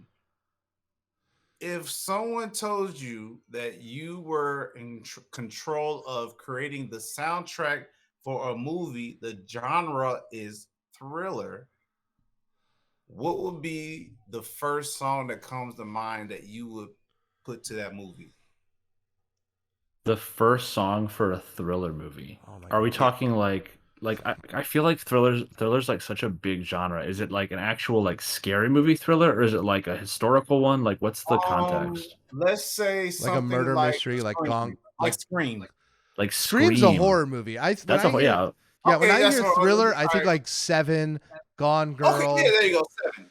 Seven? Something like 7. Rear Window, which is a bad one. Zodiac, True Detective. Thrillers Zodiac, are my yeah. favorite genre of Oh, movies, yeah. and I have several unfinished thriller scripts. Like, So yeah, We can we do a script reading as one of our like special episodes, no, like, please? I'll make a new one. Like, Would you like to share with the class? no, Man, and does this have to be something from the hip hop genre, or is this just any song? well, any song, it doesn't matter. I guess if it's starting out, a lot of thriller movies don't start out like heavy and suspenseful. They start out like kind of jovial, and then they become that, right? I think of like Us, for example. Oh yeah. Would you Us to threads make that things line. easier? Would you want to pick the opening song or the ending song? The movie starts off to this song, or the movie ends to this song. If I were to pick a credit song, I could Okay. probably pick a good credit song. I would There you say go. like fuck man, this is like so hard off the top of my head right now.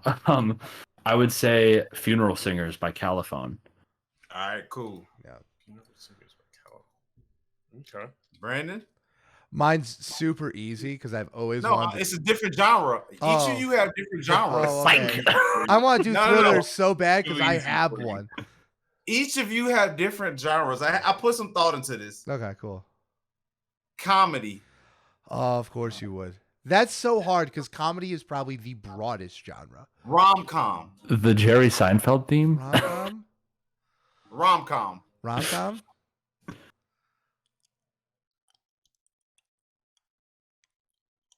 That's tough to put. I'm thinking. I'm trying Oh, I know. because I I'm know trying what I to would think do for like what this. kind of rom-com would I make? Like what kind of rom-com is this for? I probably should have said the same thing for Jasper. If you want to pass and come back, we can What if pass I and come- said "We Cry Together" by Kendrick Lamar? Oh my god. Cool.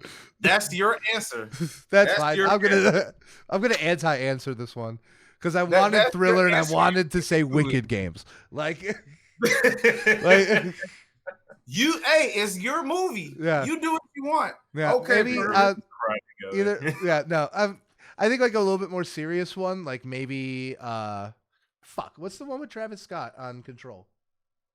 On Oh, Control. the SZA one. Yeah.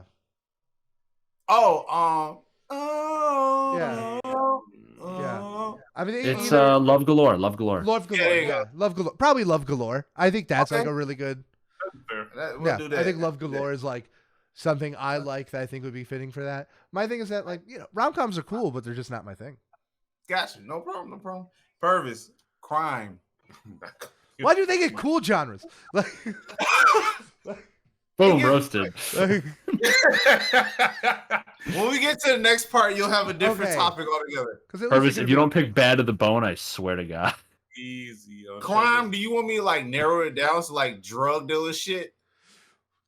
Purvis, if this is not from a very specific label, a very 7-letter Latina name label, I would not consider that a Latina name. I'm not gonna lie. Griselda? No, yeah, no. Griselda's Spanish, isn't it? It sounds Eastern European to me. It's named after Griselda Blanco, who was a Is it? Latina woman. Yeah. I didn't know that. Yeah, It's- they're named after a specific person who's a Latina. okay, I didn't know that. I So thought it was I would like say it sounded that's- like babushka type shit to me. No, but it's whatever. Yeah. no, Gorilla Moonson, West Side Gun featuring MF Doom. It Yeah. is the Yeah. capital cocaine drug dealing music. Yeah, Griselda. Alright. Yeah, Griselda Blanco was a Colombian drug lord. There you go. There you go. Yeah. All right, next part. We're going from movies to video games. Here we go. This one. So, Purvis, since you went last, you go first. You have sports. Ooh, That's so easy though. That's like every sports game like lives and dies by its soundtrack. Just pick Serious. It's your preference. Just pick Serious by the Alan Parsons Project. Don't question it. What's the fucking song? I wish I was a little bit taller. I wish it was a. That's like the Oh, obvious yeah. one. That's like the obvious one. It's like, yeah, I'm gonna do the theme from NBA Street. Literally, like whatever. Yup. yeah. That was the first thing. that came to mind. reminisce. Literally. That was the first thing. But I want to do something that's already done. I'm doing something brand new for sports. EA Sports is in the game. What? It's in the paid DLC. Actually, it's literally in a paid DLC. Fuck those games. Fuck EA. Yeah, no, EA hate EA. sucks. Year. EA sucks and their sport games have gone to trash. Re-release Madden 07, you cowards. We're not gonna do it. Re-release it. I want QB vision. I just want to play a game with QB vision so bad. Actually, okay, I have the perfect answer because I already have a gym playlist. Work Remix is an absolute banger. You play this for in any the gym, sport. It doesn't matter. You're Basketball, lifting football. 3 times the weight. Imagine three like times the weight. dude, that works for a fucking skateboarding video game too. Think It about doesn't it. matter what the sport is. That's Work perfect. Remix. I'm going hard. That is both a very good, obvious, and interesting choice, Purvis. Okay. Yeah. Brandon, you know what? I'll make it fun. There's 2 more categories left. I'll let you pick it. Jasper, you'll get what's left. But it'll give you time to think. Would you like the shooter game or the fighting game like Street Fighter? Ooh, give Jasper me wants shooter to go. game. Give me shooter game for sure. Okay, Uh, what are you gonna do? And God. it can't be Halo influence. It's not gonna be a Halo influence. Call of Duty, whatever, it doesn't matter. Oh my god. 007. GoldenEye. Right. GoldenEye. I'm trying to think, like, what would it be? Oh my god. Shooter? If we're going, I'm trying to do hip hop specifically because podcast. Right. But That's my mind immediately goes to Refuse Resist by Sepultura, which is like, Go for it. yeah. But I don't know. Maybe I don't know, because like part of me wants to say shoot 'em up, but that feels so personal to like the Biggie thing. Part of me wants to do a Run the Jewel song, but that feels very generic for me. I don't know. I'm gonna go Sepultura. Refuse Resist. Okay. All right, cool. No. Jasper. Finish him. Right. Finish him. It's gonna be Juggernaut, Tyler the Creator, featuring Pharrell. That's a good one. That's a There good you one. go. He knew. He Yeah. was ready. No, that's a really good one. And Lil Uzi Vert. Uzi, I don't think they understand. Yeah, there you go. There you go. All right. That's it, boys. Damn, that song opens up so hard. It does. It goes fucking Purvis, crazy. you can't play music.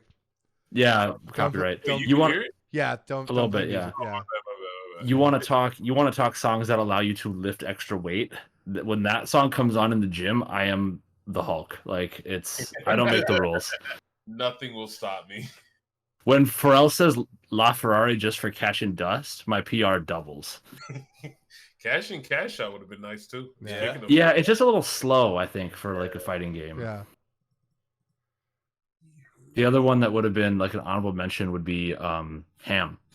Yeah. Oh, obviously. Ham's a good one. Absolutely. Yeah. And that's an old one. That's a throwback. That's a... All right, Brandon. Your favorite artist dropped an album last week. Oh, is the game over? Yeah, that's it. Okay, that was fun. I like. I would say, what do you want to go? You want to go around and get another movie genre? No, I don't know. I thought it'd be in threes because that's just. No, I pattern. just No. try to keep. I always quick and simple. appreciate your games though. They're very good. Yes, we got Belly season. It is honestly greatest lyricist to ever exist. Great lyricist or greatest lyricist? Let's go to Isaac. Like, We'll give him great. Like, yeah, let's go. Be reasonable here. yeah. Oh, But yeah, no. Not only did he drop a project, it's a mixtape. It's a sequel to one of his most popular mixtapes, and yeah, I have some thoughts about it because I'm not fully positive on it.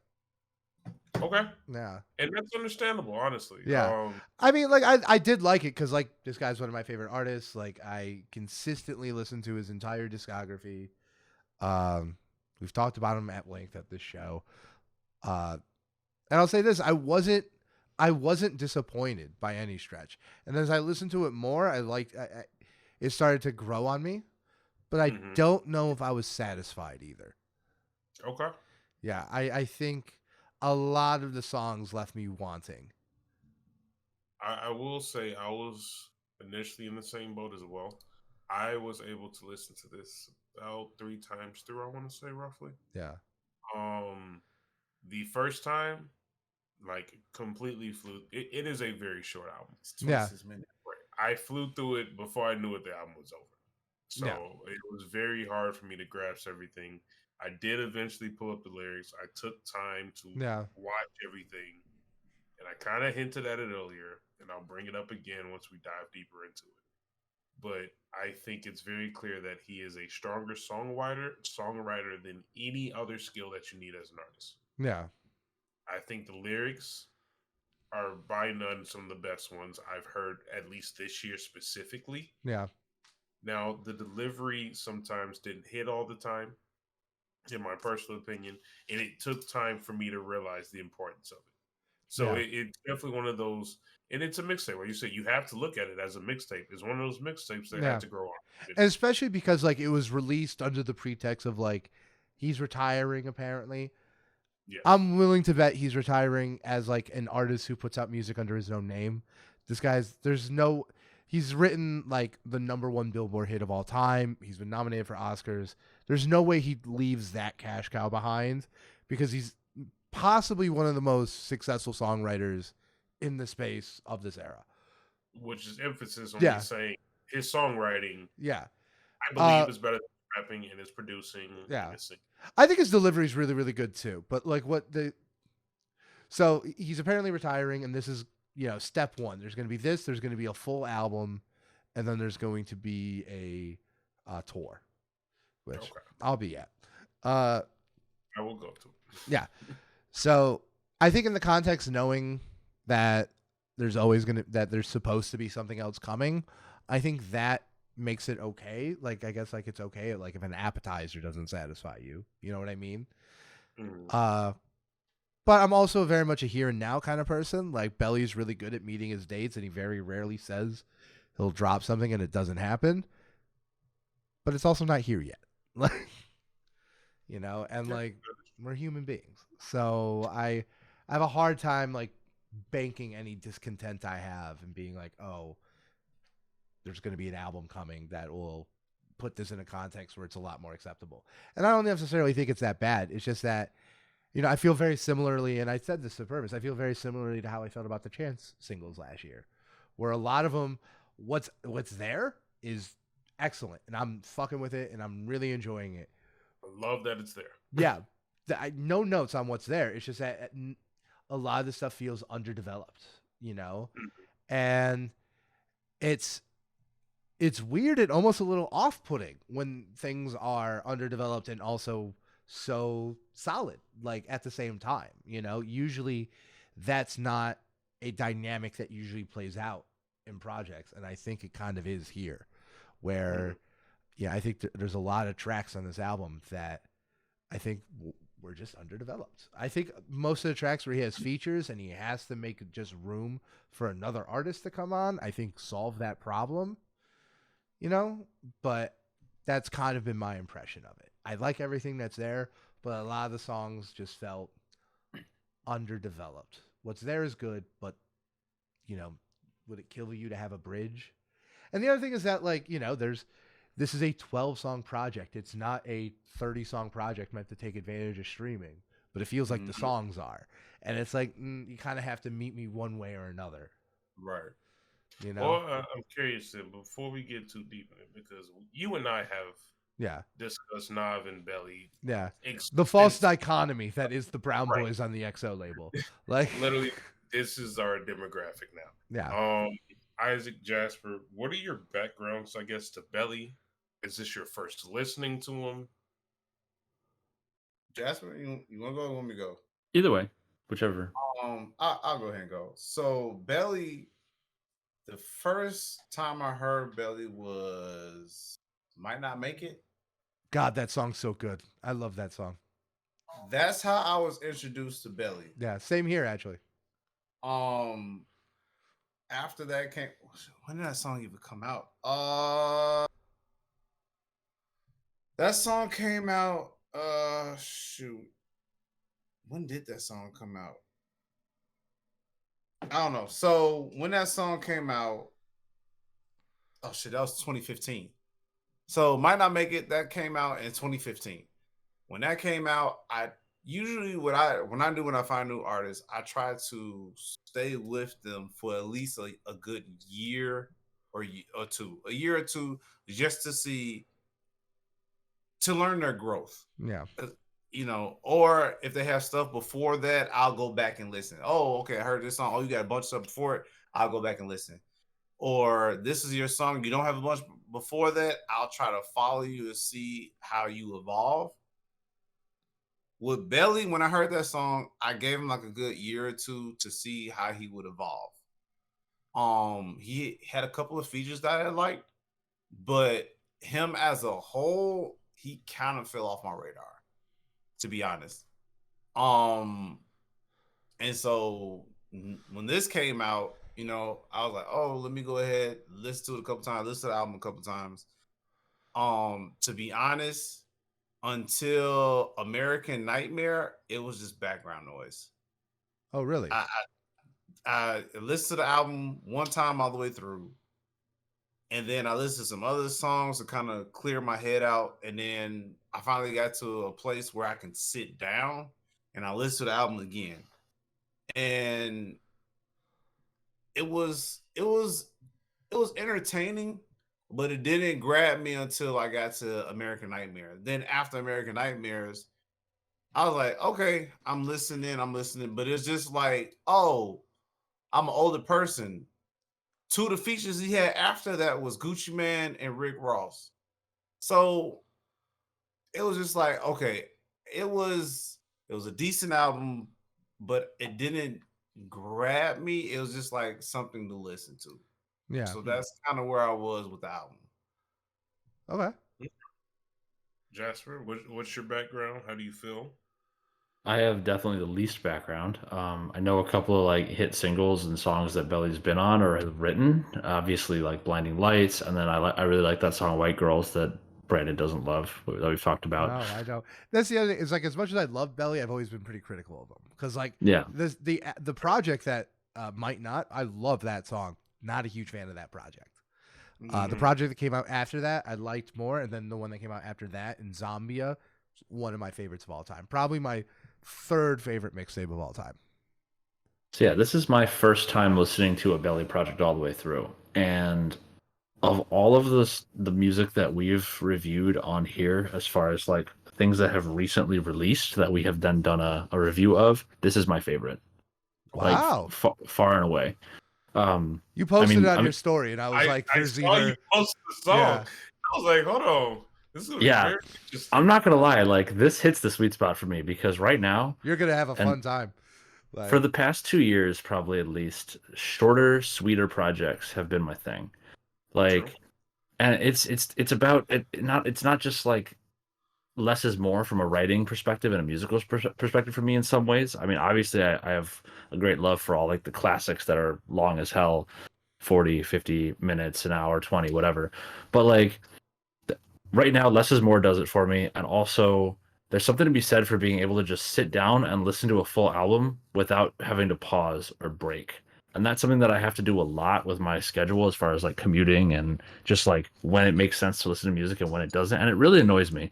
So when there's a project like this that I can sit down and just like do the whole thing all the way through and feel like I really got like the full experience out of it in that way, it really like adds bonus points for me. And you know what? Come to think of it, the time when I really started to appreciate that was when Kanye was doing it in 2018. When Ye came out, Kids See Ghosts, Daytona, these short projects that felt very full fledged, even though they were only like 7 songs. Yeah, so that really like did it for me. When you say like, oh, a short project that feels like a full experience, Kids See Ghosts is like the gold standard for that. Yeah. You know, Kids See Ghosts, and even to an extent, Ye, because like Ye has. I would maybe put Daytona above Ye, but I like Ye. I would too. But even Ye has like it very much tells a story and gets personal in a way that Kids See Ghosts I don't think really does. Not that it needs to be excellent because it is, but it's a different experience. Yeah. This I really enjoyed. I love some of the little like the features like or not features like the ad libs like a demon like shit like that is fun, and I'd say that 2 of these songs made it into my likes so far, so like on repeat likes, and then I mean all of it's really, I think, very solid. It's got like decent pacing to it, which I like as well. Yeah, no, that was kind of like my feeling on it. Like, I think it's sequenced really well. It definitely Yeah. feels like there's amount of effort into it. Like, it doesn't Yes. feel half-assed, even if I don't think it feels fully baked. You know what I mean? I Right? can see that. Yeah. And once again, like, I think everything that's there is great, and there's a few songs that I think just are going to be in my ears forever. Like, but Purvis, have you gone over your thoughts like generally? Um, just in a general sense, because the first time I listened to it, it was in a literally it was like this. Yeah, I didn't it even feels realize. like that. Yeah, My first impressions, because I've listened to all of his discography because you are one of my close friends, and I've gone through all of his music, so I am very fond of his voice, his sound, his style, things like that. I feel like, and I know this could be very easily disproven by like his core fan base and things like that. One of my issues with Belly is that I feel like he always has a style of like trying to make it. Like I feel like a lot of the things that he says is always kind of focused on I'm getting there or like I'm striving to get there. yeah, A lot of hip hop artists that you see growing up, you listen to their first album, their first mixtape. and they may as well be It's king of New always York. exactly it's striving to get there. It's to get to that point. Mhm. And I feel like someone like Belly, you don't even have to rap about that anymore. You Yeah, I understand your numbers may not be there, but numbers don't mean. And yeah. I'm not He's even the one that also knows like, and that like, this. this is a very uncontroversial thing to say. He's been fucked by releases a lot. Exactly. Like, He like his last dropped full length some. album, which I thought was really, really quality and was really slept on, released right in the middle of like the 2 week feud of Donda and Certified Lover Boy. Right. He Completely didn't lost. stand a chance. Yeah, he didn't stand a chance. Yeah, yeah, he And just it's can't just compete on that how it level. goes. Exactly. And it's just kind of how it goes. And I feel like even in this album, the first time I listened to it, when I would hear things of like different verses, even though it's very dope lyrics and it's elaborate and it's creative and it makes you think about it in a different way. The main subject is like, I'm trying to get there. Yeah, It's weird because he's been in the game for so long. yeah, He's already made an impact. yeah, You hear that kind of stuff from people that's trying to get there and they get that pass. But once you make it a certain point, I understand I'm a J. Cole lover and people make fun of J. Cole fans. But at this point, J. Cole is literally rapping about like, Yeah. I've done it all. And Yeah. see, what you saying that I can't remember what song it was exactly, but one of the songs he had a verse, and in the back of mine, I'm thinking, you're not about that life. That was my whole when we had a Yeah. whole argument with Belly and Knob. That And- was one of the main things. It's like I just don't feel like that's him, And and that's okay. That's not Yeah. a bad thing. But like you have so much other things to share because he's so smart. His songwriting is ridiculous. My favorite, even though we haven't jumped into the track list, yeah. my favorite song by none is Real Lapse. It's the last song. It's incredible. starts- Yeah, It is phenomenal. And he starts to talk about actually retiring, him thinking about the game, him talking about Yeah. it, walking us through it. That's when I was like, nah, this man for real. This is serious. This is different. see, Yeah. and with that, it's hard to. I kind of feel like it's hard to stay relevant in the rap world today. It is. it is. Yeah, Because if you're not sticking to what everyone else is typically rapping about, and you decide to, I hate to say rap on a higher level. I hate saying that. I really do. People typically almost push you to the side. Because how many times, I don't know about you guys, but I'm sure Purvis heard the same thing. Oh, J. Cole, like you mentioned, Literally. that's for niggas with degrees. Oh, Yeah. you too smart. You too You smart. too You see this. what I'm saying? And we talked about this last And- time and- he was on the podcast. At and- some point, you got to stop rapping about certain stuff. But then when you do that, does that take your numbers away from you? yeah, if you're successful, it's a hit. You But can that's rap the thing. about anything. Only a small group of people have been able to do that. That is true. That is true. And so that's why I said with Belly, it was like it's a couple times he had verse. I'm like, bro, you not about that life. But then you have verses like you said, the last song, The whole last and song. I'm just like, you could have did this for the whole album. If this was the whole album, this would be a 10. To be fair, there are whole album. His Immigrant album is like that. is Yeah, that it it's is. the entire thing is about like the experience of being an immigrant. Exactly. You know? So like I think like I think my argument against that is that like he's been there. Immigrant didn't didn't get the numbers that like Ballerina or You did. You know? He doesn't he doesn't have that name for some weird reason. It's a weird situation. Yeah, because like sometimes it's just I think Belly's career is a good reminder that luck's a factor. Yeah. Luck is definitely like luck is undeniably a factor. Like the guy wrote the longest charting Billboard 100 song of all time, right? Mm-hmm. He clearly has the skills. That's an achievement that like most people couldn't dream of. But like look at the state of his career, and like look, I think he is wound up with like an incredible discography. But you're right, like he's not on this project. I think that there's it's not a concept album, but it's an album with a concept, and it's like sequenced and thought out. Mm-hmm.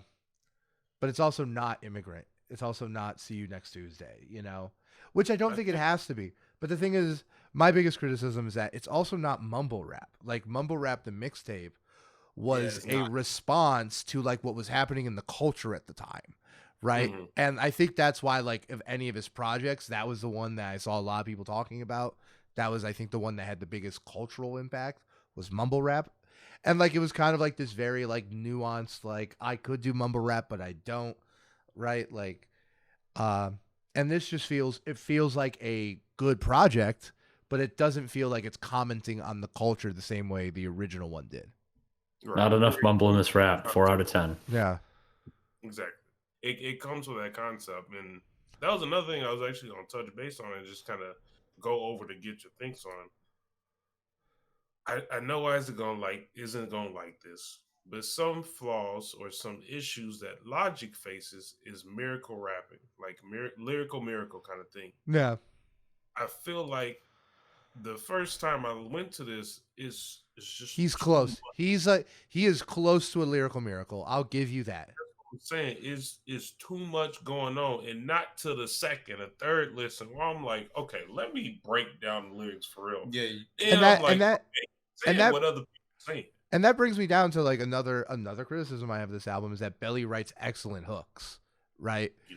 And there's a few good hooks on this project, but not many, And I think that was I think like the thing that kept Belly from being put into the Lyrical Miracle, Logic, Joynier, Lucas group, but also kept him from like I think having a fulfilled career. This tension was that he ultimately does make pop music. His music has like really big hooks. He has like features from like Kalani and shit, right? Like he does ultimately make pop music. I wish he would have pulled on some of his clout and pulled out all the stops. What I think Belly really should have done is had one album done by a producer, just like one guy. And I think the obvious one is the guy he made some of his biggest hits with, and that's Metro Boomin. Like, could you imagine a full, like, if he had like someone like that to pull a project out of him, right? Because he clearly has the talent. Yeah.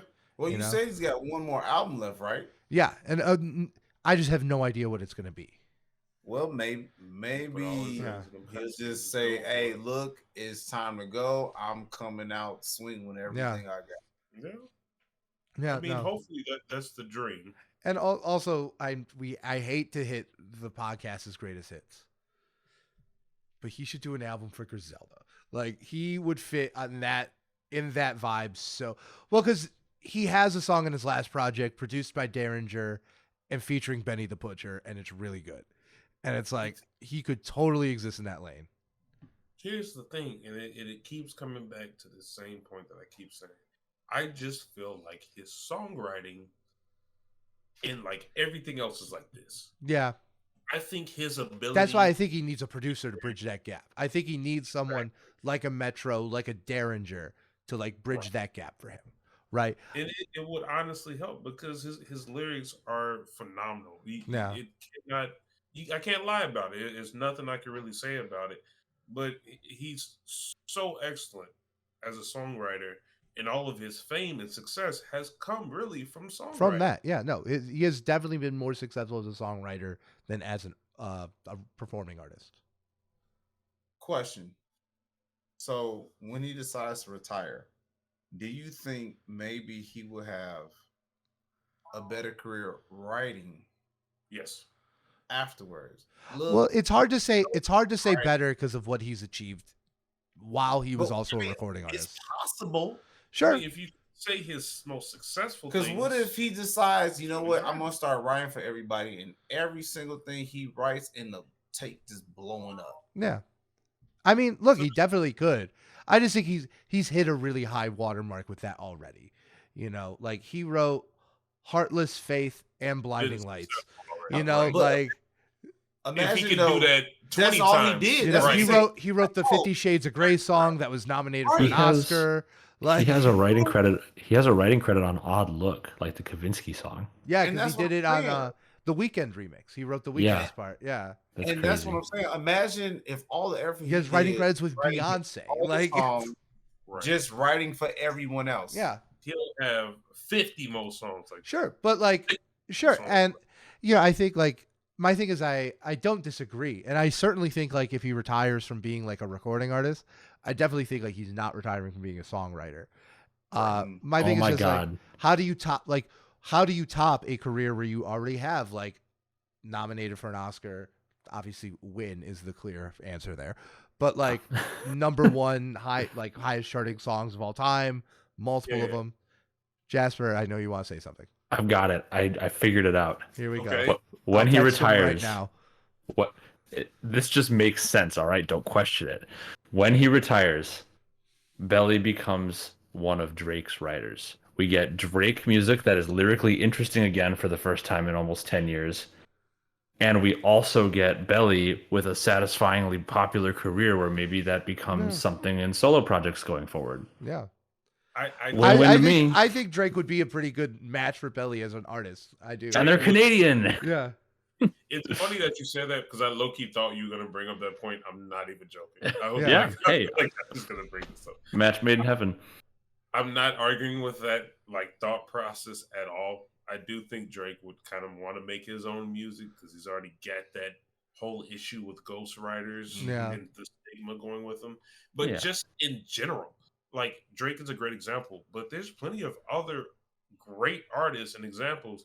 If he could do a verse on one Travis Yeah. Scott, Yeah. if he do a verse, I And was that- thinking about that too. That's So like, that's another thing that like I've always felt like, I do feel like Belly has gotten some adversity within the recording industry. Like I said, talk about luck, like releasing the project you put your heart and soul into, in between a Clash of the Titans.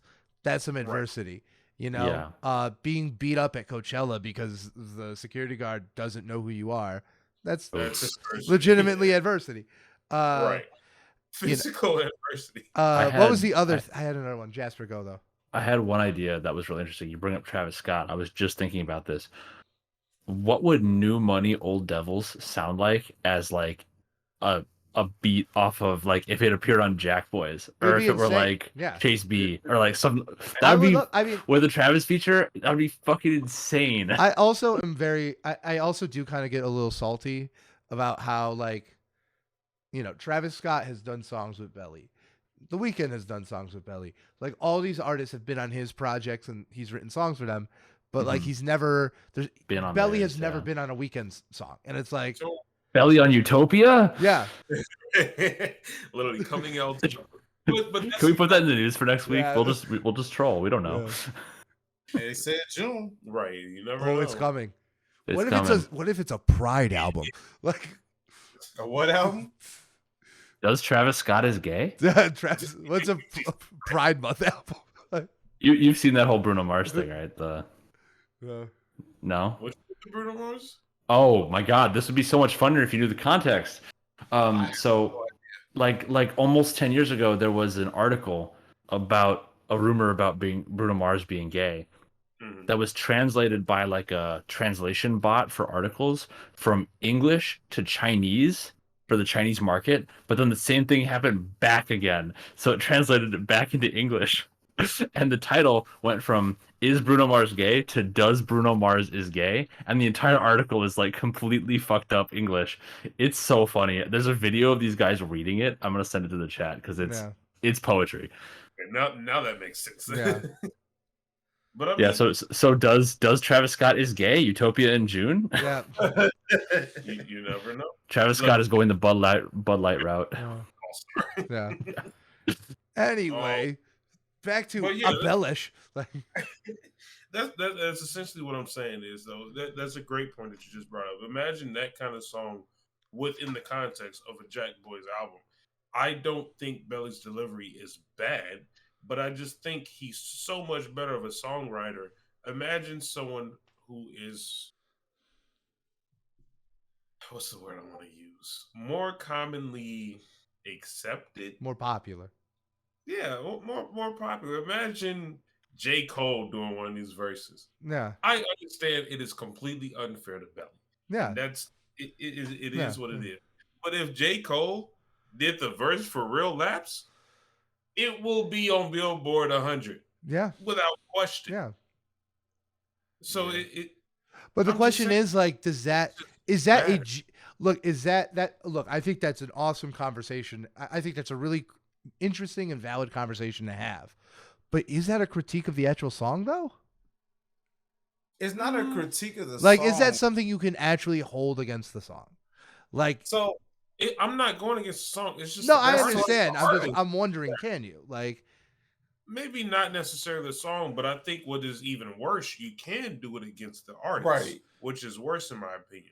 And again, it's not meant to knock Belly. I enjoy what I've listened, and I think he's had a fine career. right. But in reality, sometimes you fit better as a songwriter because certain people just are more acceptable to the ear or can deliver it better or creates that version that you want. Right. The biggest thing that we've been arguing about the last couple weeks really is AI. The issue with AI, you don't feel like it's the person. It's missing that soul. Kendrick can't. He literally just said it in the verse. Yeah, he he just does. had the remix with Beyonce. He said AI cannot copy him because it doesn't have. yeah, because I can't live in Compton for 30 years. Exactly. Yeah. I just feel like he has amazing songwriting. If someone who is more acceptable and known to go through these struggles, if Kendrick was to rap one of these verses, unfortunately, it will just sound better. Come on. It really would, because and that's like why you his most said, successful songs are with The Weeknd. Yeah, and so Brandon, when you said, do you put that towards the song, and Purvis not pretty is like, you don't really put it towards the song, you put it towards the artist, because Purvis pulled up the lyrics earlier and he was like, I literally had to read the lyrics after listening to the song to get the full appreciation for it. And lyrics is the soul pouring out on paper. Yeah. But then the artist is, even though the artist is the person that wrote the lyrics, sometimes there has to be the voice, the delivery, everything that comes with it. You could be the dopest lyricist ever, but you just don't have the skills to deliver it. In hip hop, half the music is the artist. It's the personality. Yeah. We've all had this discussion. All Kid Cudi has to do is fucking hum. That's literally what he got to do. All he has to do is hum, and we're instantly hooked. So it's really fucked up that it's fucked up that you have to separate the artist from his own goddamn work. Yeah. Because, like, the thing is that, like, it'd be one thing if you were saying this about an artist who was exclusively releasing music on their own, right? Like, if Belly wasn't writing songs for other people, that'd be one thing. But the thing is that, like, does a song like Relapse even work? Like, if it's sung by someone else, right? We don't know. Does the entirety of Immigrant work? Because, like, that's as personal of experience as Good Kid, Mad City, I'd say. Nowhere near as good of an album, to be clear. But, like, you can't separate that Yeah. because that is a full-fledged concept project. Yeah, and it's so. Are you telling me that Belly did not hear "ya ya ya ya" on the streets in Palestine? Yeah. Probably He not. did, but it was Yeah, IMF we don't gotta go bombs. there. Like We don't gotta go there. Yeah, we know. Gaza Strip, like Now, Gaza dreams of There- freedom, like. Yeah. Yeah, Then no. you let Drake pen that, and it's like he worked the clubs at night. Call that the Gaza Strip. Yeah, It's tough. It's really, really tough. Yeah, it's tough. being And- in that situation. yeah, it does suck, and it's just like I wish some people. I guess the thing I would like about like when we talk about Belly is just like I wish we could kind of like look past like our own biases, our own preconceived notions, because like I think there's a reason why like none of these songs were given to Nav, none of these songs were given to Gucci, none of these songs were given to The Weeknd, you Yeah. know. Right. So, and I have another. I also kind like of just thought. don't necessarily feel the same way. I think Belly's delivery is like very specific and unique. It And is. yeah, I totally agree that like a soul producer that could, rap music or What a Time to Be Alive, an album out of him would go a long way. I definitely agree with that. But I don't think he's like this has so lopsided talented. I think he's absolutely like capable of holding his own on a track. I think his delivery is incredible, right? I think he does great hooks, which is like a huge factor. Yeah. In Yeah. some ways, I think like it's kind of weird because like he can kind of do all the things that people want. Like that's what people want, And also, part of me wonders if it's because early in his career he was like a larger dude, which is like Yeah, that's true. That's another factor. It's possible, but I mean, you've got other people out there: Fat Joe, DJ Khaled, even like Ice Cube is a bigger guy. Sure, but like, I wonder if these are all compounding factors that all lead to a result. That's fair. Yeah, he definitely doesn't have the media presence in that Yeah. way, or like the look that would be expected to like That's for what I like said. popular Three media. names Yeah. that you just gave Jasper, they all have And something else another thing, push them. and I will leave this brief because I want to focus on the music, and this is decidedly not, but it's something I legitimately believe. And I think Belly also doesn't get a lot of media attention because No, he Belly is very, very vocal about his feelings about Palestine, Yeah, which is yeah. an issue that is suppressed in the media often, and that's not a debate to be had. Like, No, it's not. so I think, once again, I don't know if any one of these things is where you could put the blame, but they're all compounding factors. Also, when I search the word Belly looking for him, I have to put Belly rapper because Yeah, Belly he's- is a very generic name. Very, very, and even if you put Belly hip hop, it gives you the Tupac movie. Like, Man, like no, that's true. That's fair. Like, it's just like it seems like every career factor or career move is very dialed in from the perspective of making something that he feels very strongly about or cares a lot about, but does not feel thought out or well executed from the perspective of being commercially successful. yeah, I mean, And yeah, for sure. I feel don't- that way don't about hate this that. project too, because everything feels very dialed in musically, but the fact that the lead single is just him and doesn't have like a feature that could really make it pop or like make it better known in some way Yeah, is kind of surprising to me. yeah, and like- yeah, because like the last few lead singles have been like songs with not like Nas, The Weeknd, these really big names, and this one like there's there's 4 artists that are featured on this, and like none of them are like yeah. Sorry, go ahead. no, none of them are just going to be like the pop off kind, Like I like Rick Ross and Gucci Mane. They're not. That ship is they're sailed not. when They're it not comes to release a song with them and they do huge numbers. So- love Gil Scott Heron. Love his inclusion on this. Yeah. But yeah, I guess if you want to start playing Belly at a civil rights protest, this is great. But like, So, one question I would have for all three of you then: who does Belly have to put on American Nightmare to make this project kind of blow up? At least like have like a charting single. Do you want to eliminate obvious names? Sure. I mean, we could take away people we talked about already. Yeah, Weekend, like I would Travis. say just like don't say the weekends. Don't Yeah, say, like don't Yeah, say I would say- Travis. Yeah. I have a super hot take on this, I but need go to ahead. say, Give it to me. Before you answer, I need to clarify. When you say pop off, Mhm. like, do you mean actually pop off? Like, Or just the numbers. everyone would actually listen to this? Like the I'm song just goes saying- viral. I'm The just song saying goes big viral. streaming numbers. Yeah, big streaming numbers. Maybe it goes viral on Because TikTok. like Gets used for that's shit like that. look. Here's the thing: the number one streamed album of this year, I haven't heard more than 3 minutes of because it's Midnights by Taylor Swift. You know what I mean? So like streaming numbers don't mean everything. You know yeah, what I mean? for sure. But like to gain, I guess, to cement a foothold in the culture, in internet culture of like, there's this guy named Belly, and he at least has this one song that I know for like normies or like most people. I'm not talking radio play. Radio doesn't matter, dead, medium, whatever. Whether radio or not. Yeah, like radio or not, but just something I would that's say gonna get streaming would views. be like the big thing. I Yeah. got a name.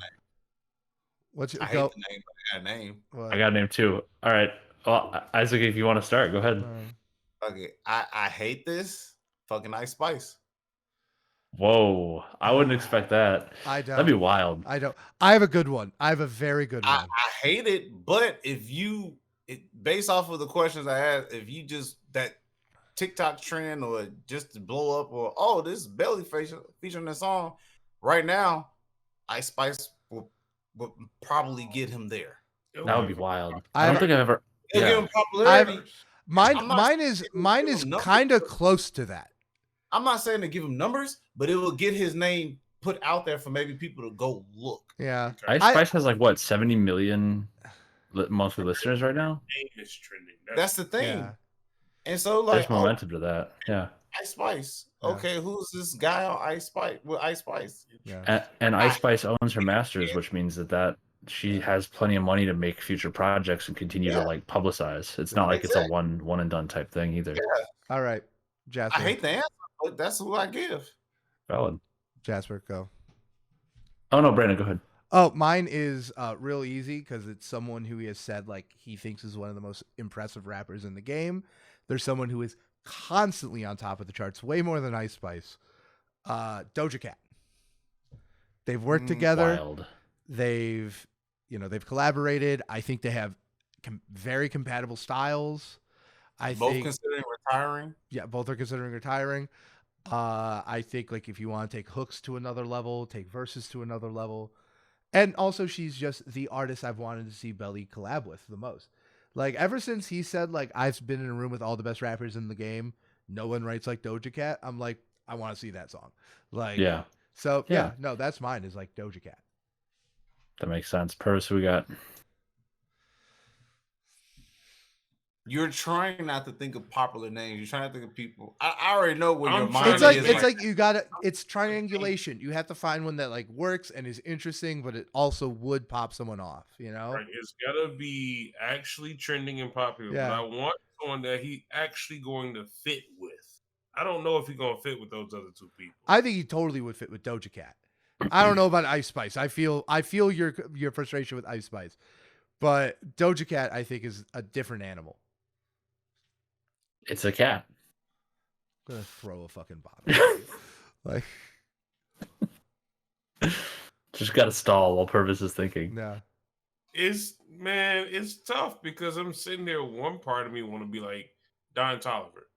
Give That him would go some hard. Ooh, food dude, to dude. flow with. Could you imagine a belly hook done by Don Toliver? That's next That's what level. I'm saying. That's That's- yeah. He No, got you. the beat in it. He is popular. Yeah.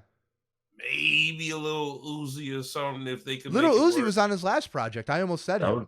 would go hard too. Yeah, Yeah. Little Uzi is on Two Tone. But there's no clear answer for me. No. It's just general ideas. The other thing is that a good amount of these artists like he's already worked with, so maybe this isn't the solution. Like, but I like this prompt. Right. I have the answer. Okay. Okay. Who better to be on a song called American Nightmare with Belly than the disgraced Kanye West? Oh God. If the intent is strictly to blow up I just really do numbers, not- whatever, I just don't You're want to becoming the some, villain. I just don't You're wanna becoming the put villain. some- But It's a perfect answer.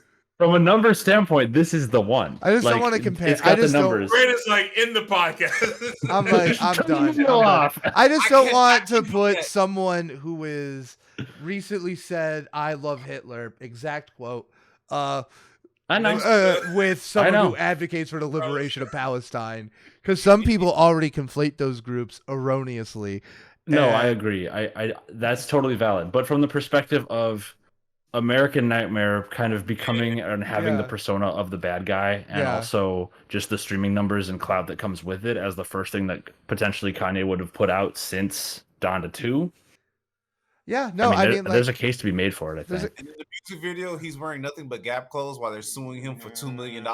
yeah, Just gavel in court, like the entire fucking thing. yeah.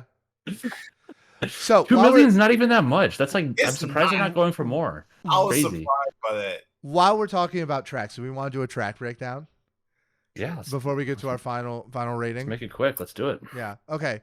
So, what do we think of the intro, Capone's demise? I thought it was cool. I liked how he referenced actually Al Capone's life I like through it.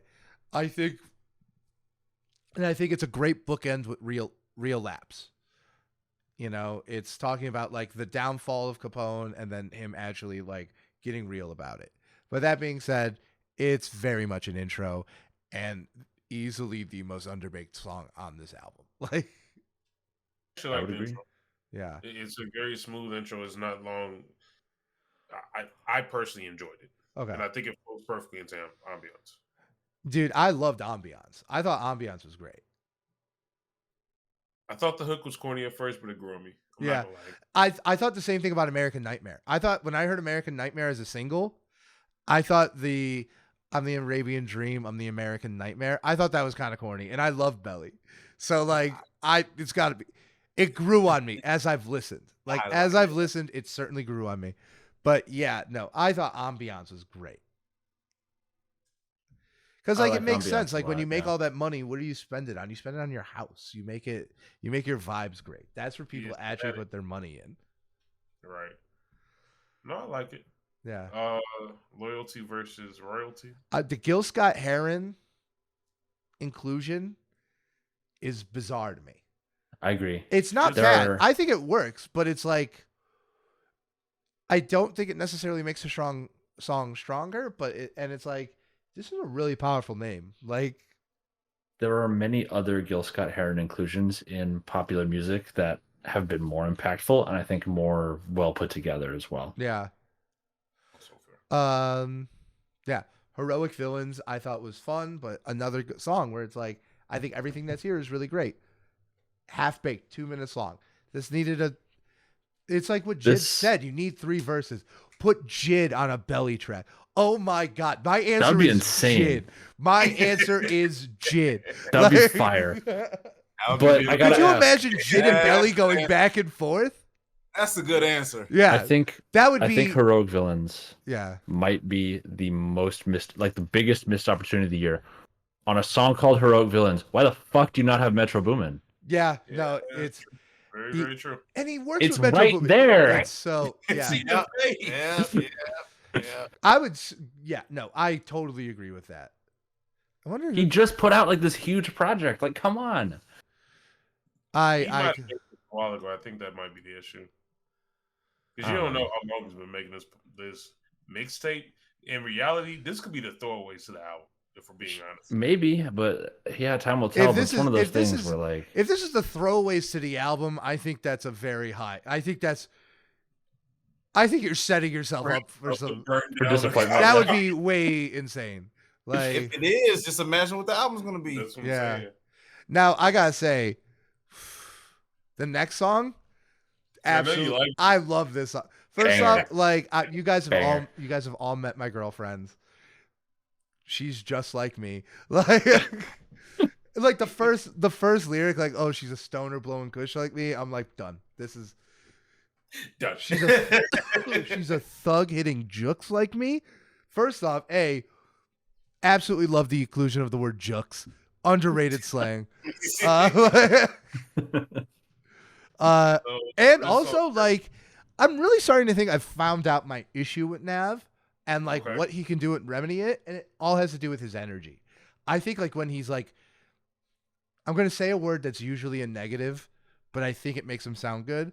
He's kind of tweaky on this. Okay. He's like very kinetic. He's very like unpredictable. He's more That is intense. that is the exact opposite of what he does on his albums. I was gonna say the mixtape I made you listen to is Nav is very slow and low key and Yeah. like dry. And So yeah, this is the polar opposite. yeah. I think this is the stuff that I like. I think he Yeah. has some songs on his last album that were closer to this than the mixtape. Because we reviewed Angels and Demons. Yeah. When So, I hear, sorry, go ahead. no, go ahead. I was just gonna say two quick things. One, yes, I feel like Nav tries way too hard to play it cool on a lot of songs he's on, and it contributes to like a sleepy delivery as opposed to like being on it Yeah. and being really like energetic with it. And I think this song has a lot of energy. Two, whenever I hear Nav on anything now, nothing comes to mind except for him doing this from the fucking like Birds in the Trap video or Beaves in the Trap. That's like, this is it. This is all he does. This is his one move. It's like how Don Toliver has that one dance move. It's like, that's it. That's what he's known for. It's true though. No, Can't wait to see him do that live.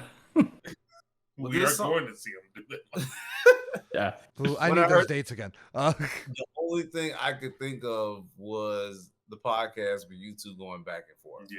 And I was really just wondering to myself, who do you all think just had the better verse? I didn't Oh, even really Belly. think about it, to be honest. Yeah, Belly. On this song, Belly for sure. Yeah. I told Brandon I was not going to argue about Belly versus Nav. Yeah, we promise. Belly. But I think they are artists who work really well together. I've liked all their collaborations because I don't think, once again, Belly's never been on a Nav project. But Nav has been on 3 Belly songs. I think they're all good. You know, I think Maintain is the only one where Nav comes close to matching Belly lyrically. But I think like performance-wise and just like contributing to the vibe of the song, I like his inclusion on Just Like Me. This is easily like one of the most fun songs I've heard this year. Love it a lot. Next song, not this was probably the biggest misstep for me because I think it's a very shallow concept because it's like it's just like the world changes. It's like, yep, that is the fundament. That is actually the only thing that never does change is that everything changes all the time, right? And like it just the whole concept of like, oh, I'm gonna sit here and I'm gonna bemoan the world that used to be. I don't know. You gotta do something really, really interesting with this, with that idea for me to get along with it because I think it's kind of like lame. But and look, the lyrics are good. I think like he has some like solid bars in this. I don't think it's a skip per se, but it's absolutely the weakest song in the album for me. Mm-hmm. This one has big, insane clown posse energy. Yeah, I don't know about that, but their song Miracles is like exactly this. It's like not comprehending how miracles in the world work. They have a line where it's like magnets and shit. How the fuck do they work? So it's like a very like literal take, but it's something like that where it's like, oh yeah, things just kind of happen, and that's like the theme of the song, which I don't love. But also, I like the piano throughout. I think that's a solid touch. Yeah, I agree with that. All right, this is the song that's coming up a lot. American Nightmare. Yeah. What do we think about this? I feel like this would have been a better title for the album. I guess he was trying to follow, like, I guess the mixtape line. This is I guess it was just a sequel. I think he just made it a sequel to Mumble Rap because that's his most popular album. Yeah, but you're right. This is clearly the lead single. I think he has his best lines on this track. Yeah, I did glaze over it the first time, but going back and actually like reading the lyrics and everything, there's some important messages within this track. Yeah, I feel like this is what is essentially meant to be the whole theme of Immigrant times like 3. Yeah, which is his best album. Yeah, no, 100%. And yeah, no, I love this. I think it's the classic like pop trap Belly sound mixed with like the dreary XO kind of vibe. And yeah, no, the bars are they're dense with meaning and they kind of hit at the same time. You know what this really reminds me of musically? It reminds me of Quintana Part 2 Ooh. from Days Before. Like the kind of like horns almost. I guess it's not even really a horn on this, but it's like when he has the breakdown towards the, I guess it's like 3/4 mark, and then it's like instrumental for a bit, and then he comes back in with that like last verse where the bass really hits. It really reminds me of like that flip into Quintana and then going into Uptown Yeah. afterwards. And I gotta say, like the coming off the chorus where he's just like, "Shut the fuck up, let me ride in silence." I'm like, that goes so hard. Like, Yeah. that's what I mean. Like, this I think song live is gonna hit. Yeah, no, like I this think is gonna be one to see live. I think his delivery on this song is like just tippity top tier. Yeah. His delivery on this one is very good. Yeah, I think this that is was you walked away, but I just disagree with the notion. I think his delivery is pretty good throughout his career, throughout his discography. I think Belly's delivery is really good. That's So gonna this be song- that's our point of friction. attention. Yeah, Yeah. This is when the album actually started grabbing my true attention. yeah. What was it about this song that grabbed your attention? You think?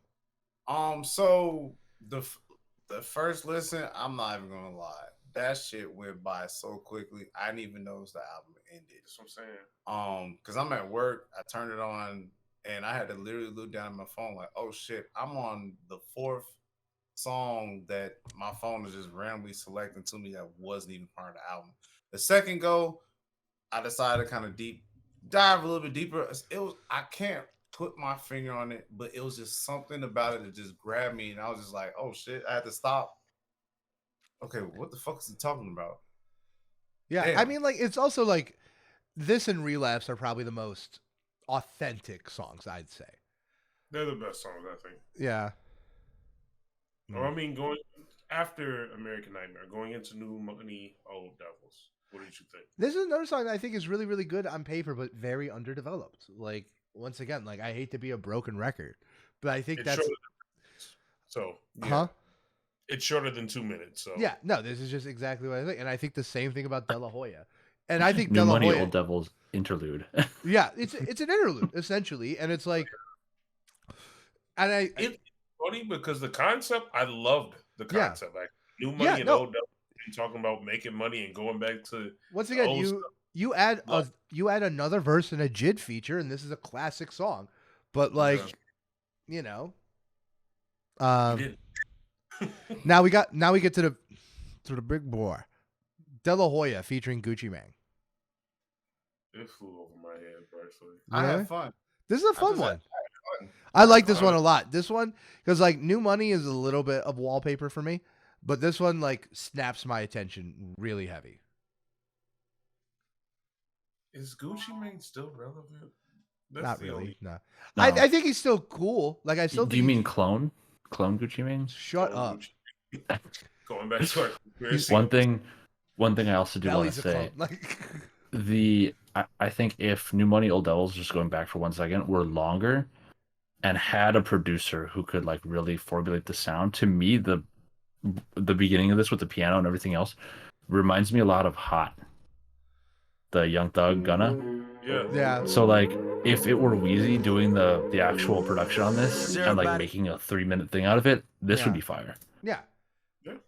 Yeah. But De La Hoya I also enjoyed. Yeah, no, it's just, and that's like just the story of this album is like, what's there is really good, but like there should be more. You know what I mean? Yeah. And the other thing is that like he's had projects that were mixtapes that I think get there. You know, I think Zombia gets there. I think the first Mumble rap gets there. You know, to me, like, you know, it's almost like you see a movie and it's like, oh, this is a sequel to some other movie, and it's like, this is almost nothing to do with the story. You know what I mean? And maybe it's good in its own right, but it's just not a good sequel. Mm-hmm. All right. What do you call Cocaine Spoons? This is fun. This is a fun one. I didn't know this was about McDonald's. But yeah, no, I thought this was fun. Rick Ross is like a natural feature on this. I think another artist I think could really, the thing is that like, I think another artist I would love to see Belly work with, but I just don't know. Like, he has roughly the same amount of monthly listeners as Belly. I think even a little less is Freddie Gibbs. Mm-hmm. And it's like, that's the thing, right? Is Freddie Gibbs going to blow up Belly? Probably not. Like, unlikely. Because like it's weird because we perceive Freddie Gibbs as like so much more like on top of the culture right now, but in terms of just like raw numbers, they're like dead even. Well, I think that it's the positioning within the point they're at in their careers, right? Where it's like Freddie Yeah. Gibbs is younger and he's continuing to put out projects, and we just saw like a good one from him last year. Yeah. So the fact that he's got momentum is part of it. Sure. I also just think Freddie Gibbs is significantly better in my opinion. In what way? Deliverance, which I've talked about a lot. He is better. Because I like Freddie Gibbs a lot, but like, Does Belly have dice for sale on his website? I don't fucking think so. yeah. That's a big thing. Did It does Belly? Yeah, no. Belly dice when? What I would say is this, and I know we've kind of touched over it before. Creating an image is half of what you are as an artist. Yeah. When you say Belly, except for like you and maybe a couple other people, no one's gonna have an idea of even picturing Who what this he looks person even is. Yeah. Yeah. If you say Freddie Gibbs, you Everybody know who it yeah, is. everybody Yeah. knows. But like, You know who Freddie Gibbs is. yeah, like I guess what I'm asking is why is that? Because it doesn't seem like it seems like if we're going based on the numbers that we usually do, it's kind of hard to find out what the rub is. I feel like if you went up to people and you said, "Hey, have you heard of Belly or Run the Jewels?" I feel like you're going to get way more people to say Run the Jewels, even though they have 30% less, like significantly less listeners. You know? I'm just kind of curious that in terms of Belly, where are these numbers actually coming from? Is I don't- it actually coming from his songwriting? Because if it is, that completely changes the dynamic. Because if you're I don't- looking at- I don't it is- know because I don't think Spotify counts writing or production credits towards your monthly listens, but they do count features. I honestly think that does play a big part of it because even as a feature, you're not going to get as much. There's recognition. no way it's counting Blinding Lights and he only has 3 million. There's no way. Yeah. There's no way in hell. Lights in the last month. Huh? Doesn't it go by monthly basis? How many people do you think listen to Blinding Lights in the last month? 3 million? Yeah, easily. Blinding Lights is the single most streamed song of all time. Yeah. Per month, you think is that high? Well, it might I be. think it'd be more than 3 million. Like Yeah. he would be double into account. if you're counting like all the stuff, the Beyonce songs he's on, the Weeknd songs he's written for, you know, those are the only two major artists that are coming to mind right now. I found Spotify charting history for Blinding Lights just real quick. So, this is 2019 and 2020. Hold on, let me see if I can find something else. It's fairly updated. I'm sure the numbers are insane. Yeah. Yeah, fuck. I don't know, but looking at it here, we're looking at like 988 million peak listeners to Blinding Lights on a monthly basis for like consecutive months. 211 million in the US alone, which is more than 2/3 of the US population, or almost 2/3. So yeah, I mean it's up there. Yeah, Definitely not being counted. Yeah, and it definitely seems like Spotify only counts like songs that like you are like the person The who's, primary. like, on it, right? Like Outkast doesn't count for Andre 3000 because like it's just credited as Outkast. You know, so I don't think this includes his writing credits. Also, he has like a bunch of he has that Ariana Grande song. Like he has there's no way all this stuff in totality month to month would equal 3 million. I just feel like we're circling to the same thing we had back in our argument with him and Nav. It's just like, why? It's something about him. I personally think it's delivery, but it's something about him that just doesn't create an image. Marketing. I think my two things is one, luck. Like I think luck has been a huge factor. You can't the example with his last album is the most egregious example, but there were other ones. He's launched against other really major artists. I think like he launched against fucking Drake one year. Like he's always going up against someone bigger that doesn't help him. And the other thing is, I do genuinely think he doesn't get a lot of media coverage because of some of the things he says. You know? That, and also, let me ask you this, right? When has XO as a label done anything for anyone other than The Weeknd? I mean, I would say giving Belly and Nav the discography that they have. Yeah, Hold but on, they're not this is getting pushed. They're not getting. I've never seen EXO promotion Yeah, like but EXO's a do label. anything. Well, Well, sure, yeah, it's a label. but Is the label. more is on the creative side. It's the publisher Rock Nation that's going to be putting out everything. That's fair. Yeah, I mean, That's just like yeah, the economics of it. EXO has nothing to do with like how much. EXO probably has something to do with the fact that like he hasn't been on a weekend project. Like there's right. certainly things you But could why do say. people? Yeah, but why do people get excited about things like I don't know Griselda, for example, as like the individuals on the label doing something that is newsworthy or noteworthy, rather than like EXO, for example. Like there's got to be Yeah, which is very something much to varied. yeah, there's got to be something to the way that EXO as an entity presents itself to the media or to the public that is like lacking compared to other creative record outlets, I guess, because it seems like there's a big kind of gulf there, you know? Yeah, and like look, even Nav, who's like significantly more popular than Belly. There's a huge gulf between Nav and the Weekends. Oh yeah, no question. I'm just curiously. I pulled up Rock Nation after you mentioned that, and if you actually look at, because it might be marketing, you don't know. But Hmm. if you actually look at the list of their roster on Wikipedia, I'm looking at about maybe 20 to 30 names. Hmm. They'll update it enough. There's really only a few people that actually matter that get any kind of promotion. You have Belly, who doesn't really get any promotion. You have obviously J. Cole, J. Cole. I see Jay Electronica, who's like, Electronica, who yeah, really don't get that He much doesn't. popularity. Let's be That's honest. just because he Like, no, doesn't drop. Wait, that's true. that's because of him his himself name and still his holds weight. legacy holds weight. Who? His Vic J. reason Men. What else that's we got? We got Vic Mensa on here. We Big got man. Rihanna. the obvious. I mean, Vic Um, Mensa is actually low key in a very similar spot to Belly. I could see that. Yeah, I totally. think Vic Mensa's in a very similar spot to Belly. You think Vic Mensa is the same spot to Belly? A similar spot, maybe not the exact same. You know, Vic Oh no, Mensa is certainly not thinking you're about right. retiring Right. I was That we thinking- know of. that we know of. I don't know.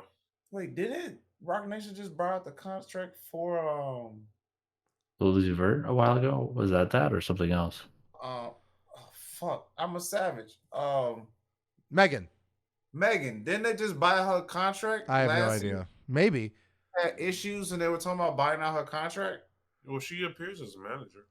Okay. Lil Uzi Vert also got bought out because Yeah, he had that whole dispute with his, and That's then true. Jay-Z like took care of him pretty much. Yeah. Yeah. I don't know. Yeah. There's a lot to it, but like, you know, it just, I think like this is a good example of just like sometimes there's just more to it than just like what you put on the page, you know? Hmm. All right. Do we want to do a grade? Sure. Let's wrap it up. So I'm thinking I'm going to give it a B plus. Okay.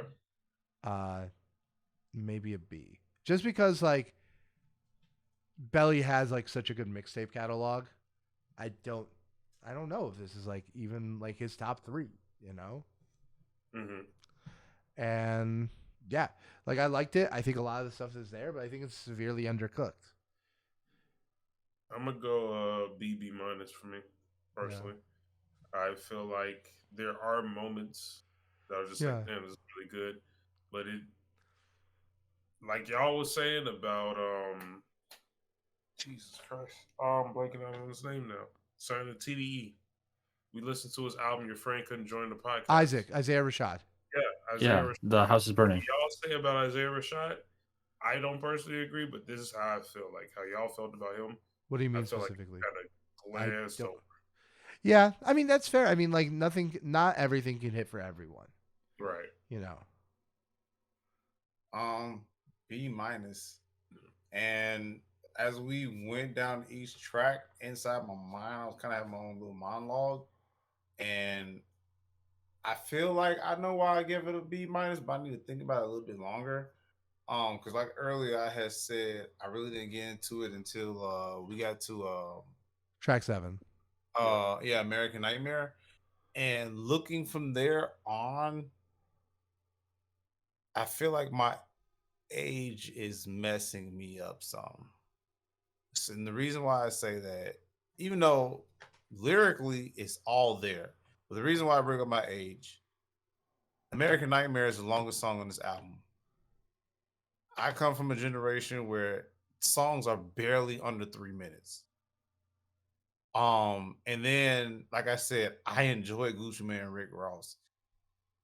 And then with relapse, it's just like you are spitting some real shit. So Right. I feel like my age is hindering me from enjoying the first half compared to the second half. Yeah, it is like a Interesting. very trendy 2010 sound. Yeah, and so I'm gonna have to give it a B minus. Yeah, that's why I think like he needs. I think the best thing he could do is like either work with the best of the best in that arena, like a Metro, or go a different route. Yeah. Isaac, when you originally, just to your point, when you originally, we were talking about that big project that dropped with everybody on it, and you were like, yeah, like 2005, I was a sophomore in high school. I had that moment of, what is it, Kevin Hart talking to Don Cheadle. Damn! Damn. I was like, oh, Yeah. shit, I forgot. Yeah, damn. Like, no disrespect, I just forgot. No, as well. it's good. It's good. I mean, We got a wide range because Isaac is It's still 4 interesting. years older than me. Yeah, so- it's super cool seeing like Yeah, everybody's it's- different like thoughts on it. Yeah. It's dope having different perspectives from people from one age all the way down to another age. I feel like it's good for the industry Hmm. in a certain way. Yeah. We are the Nielsen family of hip hop. Yeah. There you go. That's There funny. you go. Little something for Brandon there. All right. Jasper. I honestly like I don't have the familiarity with the other projects, so if they're better, I'm sure I have a lot to look forward to. But I enjoyed this one. I thought it was like short and sweet.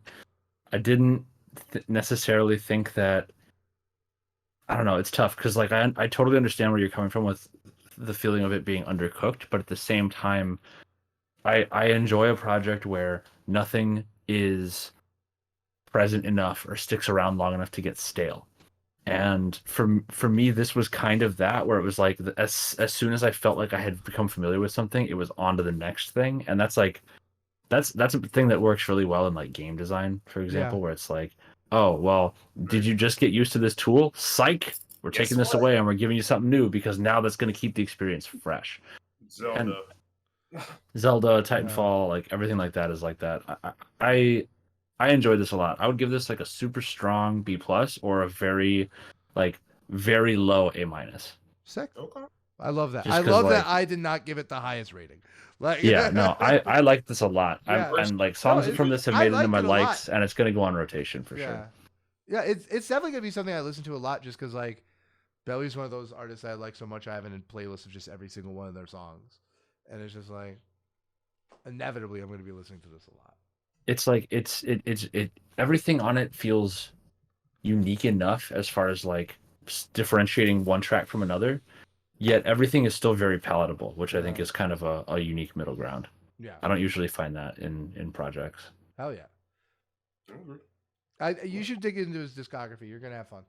I'm going to, yeah. After I finish the weekend, that's my current project. I started Kissland today. I did not like it. Kissland is his weakest project by far. Oh my god, the vocals, just the vocal like effects Yeah. are not Wait, fun. You've been through the trilogy without telling us? Oh, we I talked told- about it. We talked about it on the last podcast. If you had watched it, Yeah.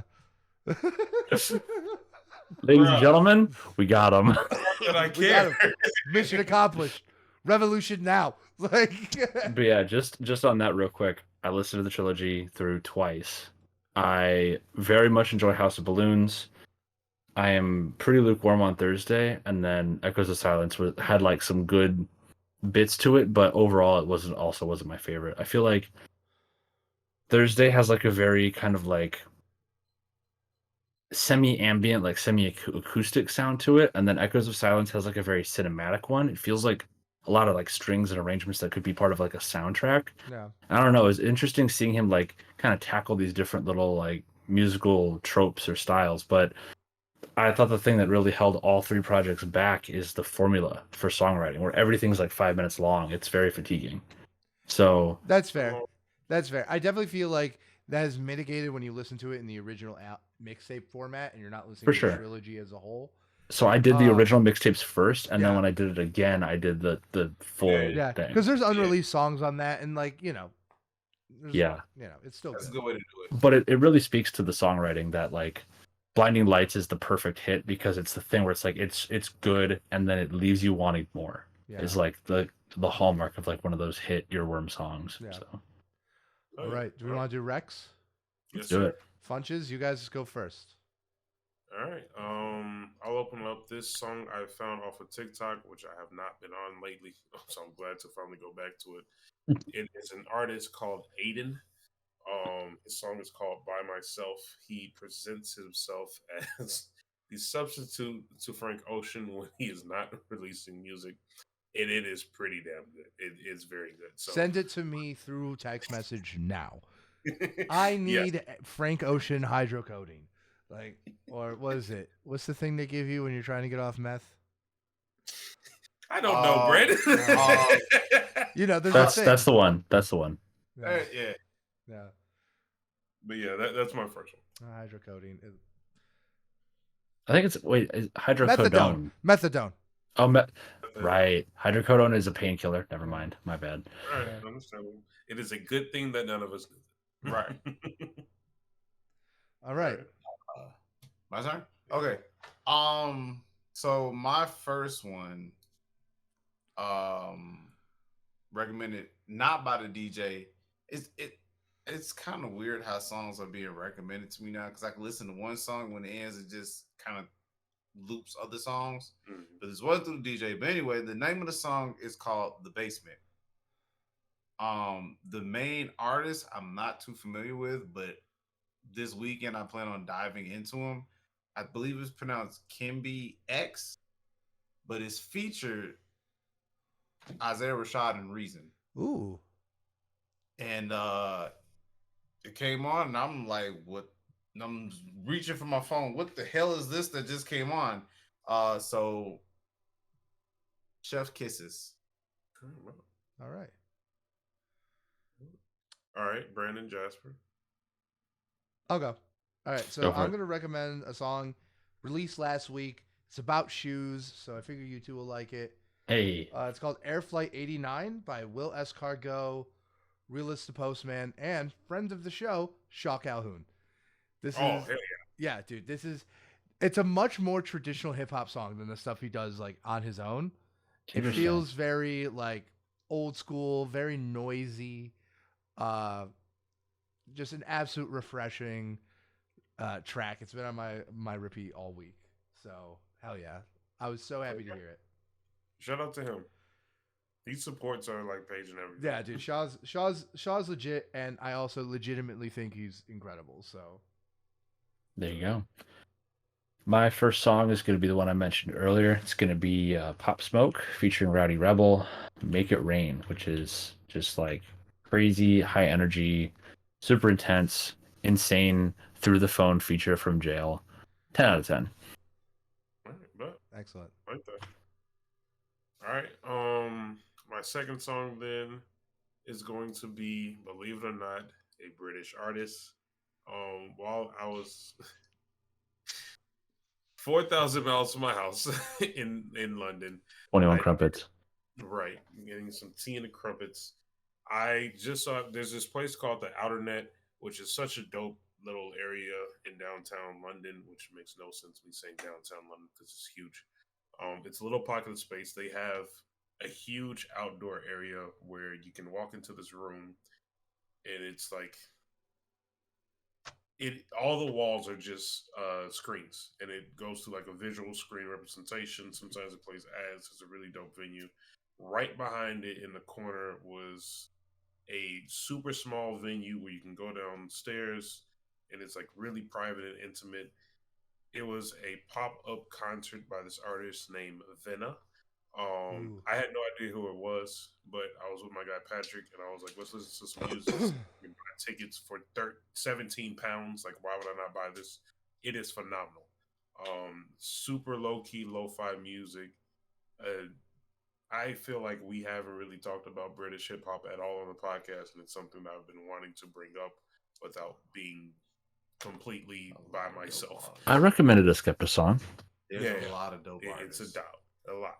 But Venna, super low key artist. He had like less than 2 million views or 2 million listens on Spotify. The song named Standard, absolutely phenomenal. Recommend everyone to listen to it. Hell yeah. Okay. My second song is called My Own Lane.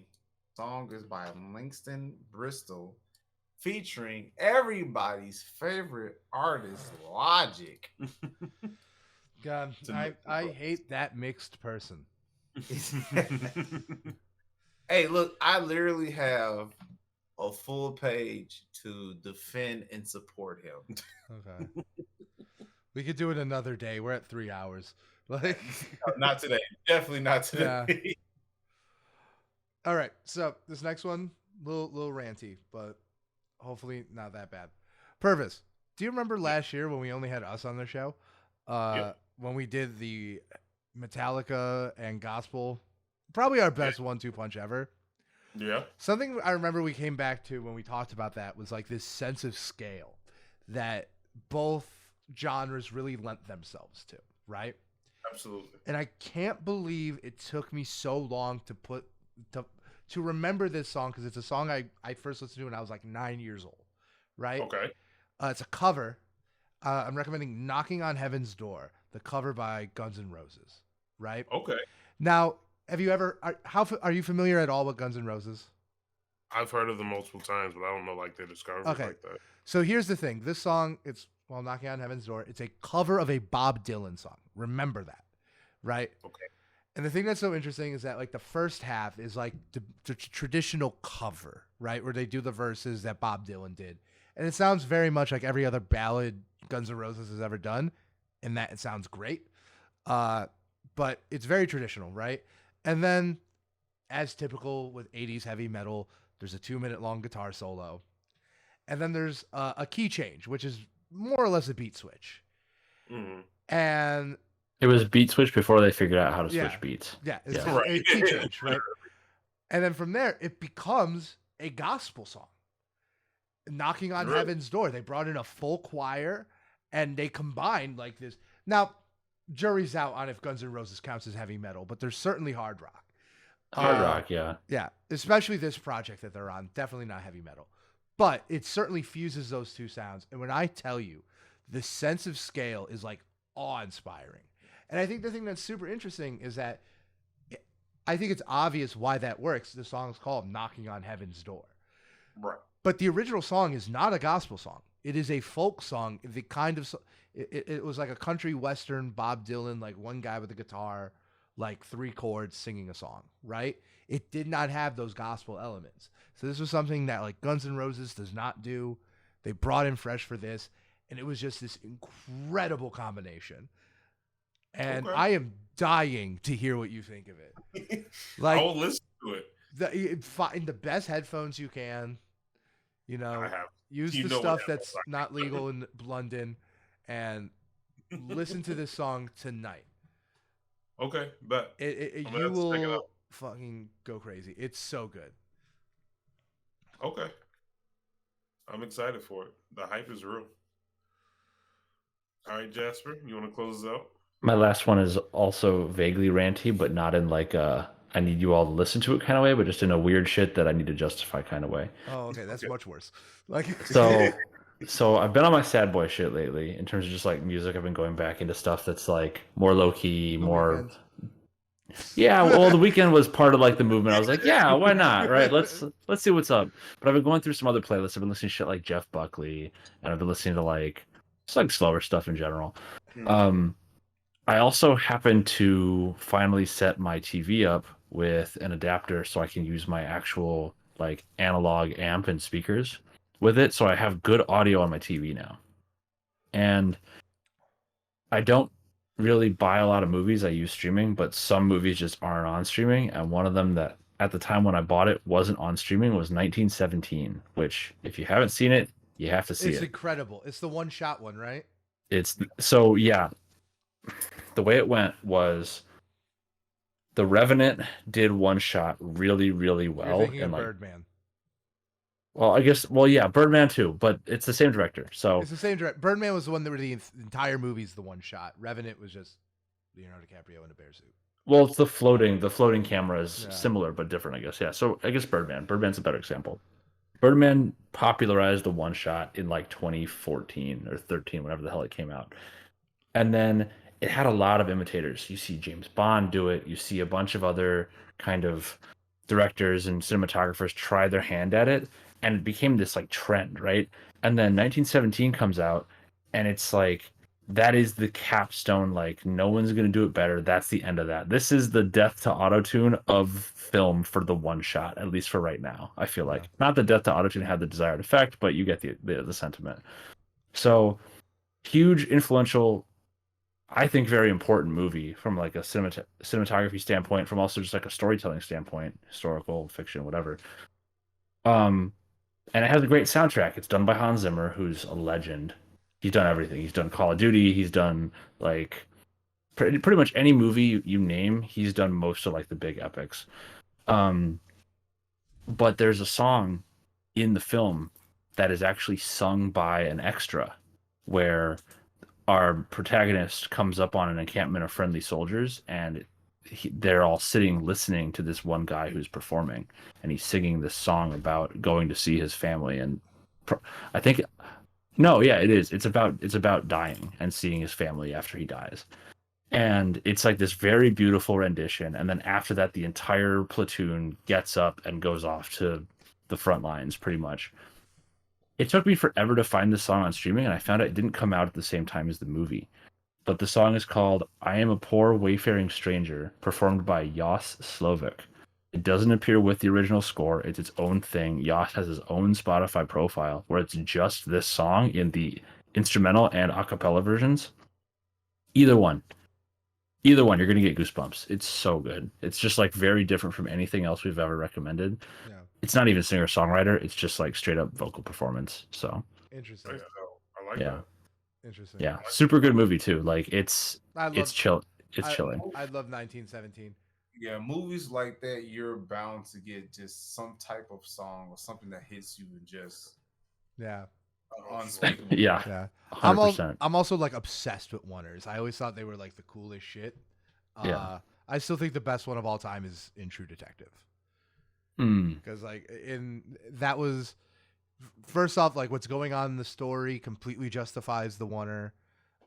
It's an action set piece in a show that doesn't have a lot of them, and it was also done with film, which means that like 1917, you can only do something like that when you can digitally stitch things together, which I think is completely valid. I'm pro digital, but I think like it does lend something a little bit special. I think another one that's really special is not that it's in any way to the same like level is the X-Men First Class. Oh yeah, one. It's the slow motion oneer. Another one I absolutely love is the opening shot of Boogie Nights. Oh yeah, it's one of the best oneers of all time. It starts with like you see like the actual sign like that says like Boogie Nights, like the name of the movie, and then it goes through a strip club, and then you meet every single character that's in the movie. It's really good. Also honorable mention goes to Spectre, James Bond. The whole opening shot of that follows him through the street in Mexico City, of Day of the Dead in Mexico City. He goes up into a hotel room, ditches a beautiful woman who wants to sleep with him, and then goes out onto a terrace to assassinate somebody. No. 10 out of 10. James Bond is great. Yep. I heard about a game the other day where it was like, oh, you watch a James Bond movie, you have one of four things happens. Either it's really good and it's like horrifyingly racist and misogynistic. It's really bad and it's racist and misogynistic. Or it's really good and not one of those things like Moonraker, or bad and not one of those things like the Brosnan era. Like the late Brosnan movies are really good at not being racist and sexist, but also really bad at like being movies. All right. I think that's enough of today. Yeah. Everyone wave goodbye. Peace. Okay.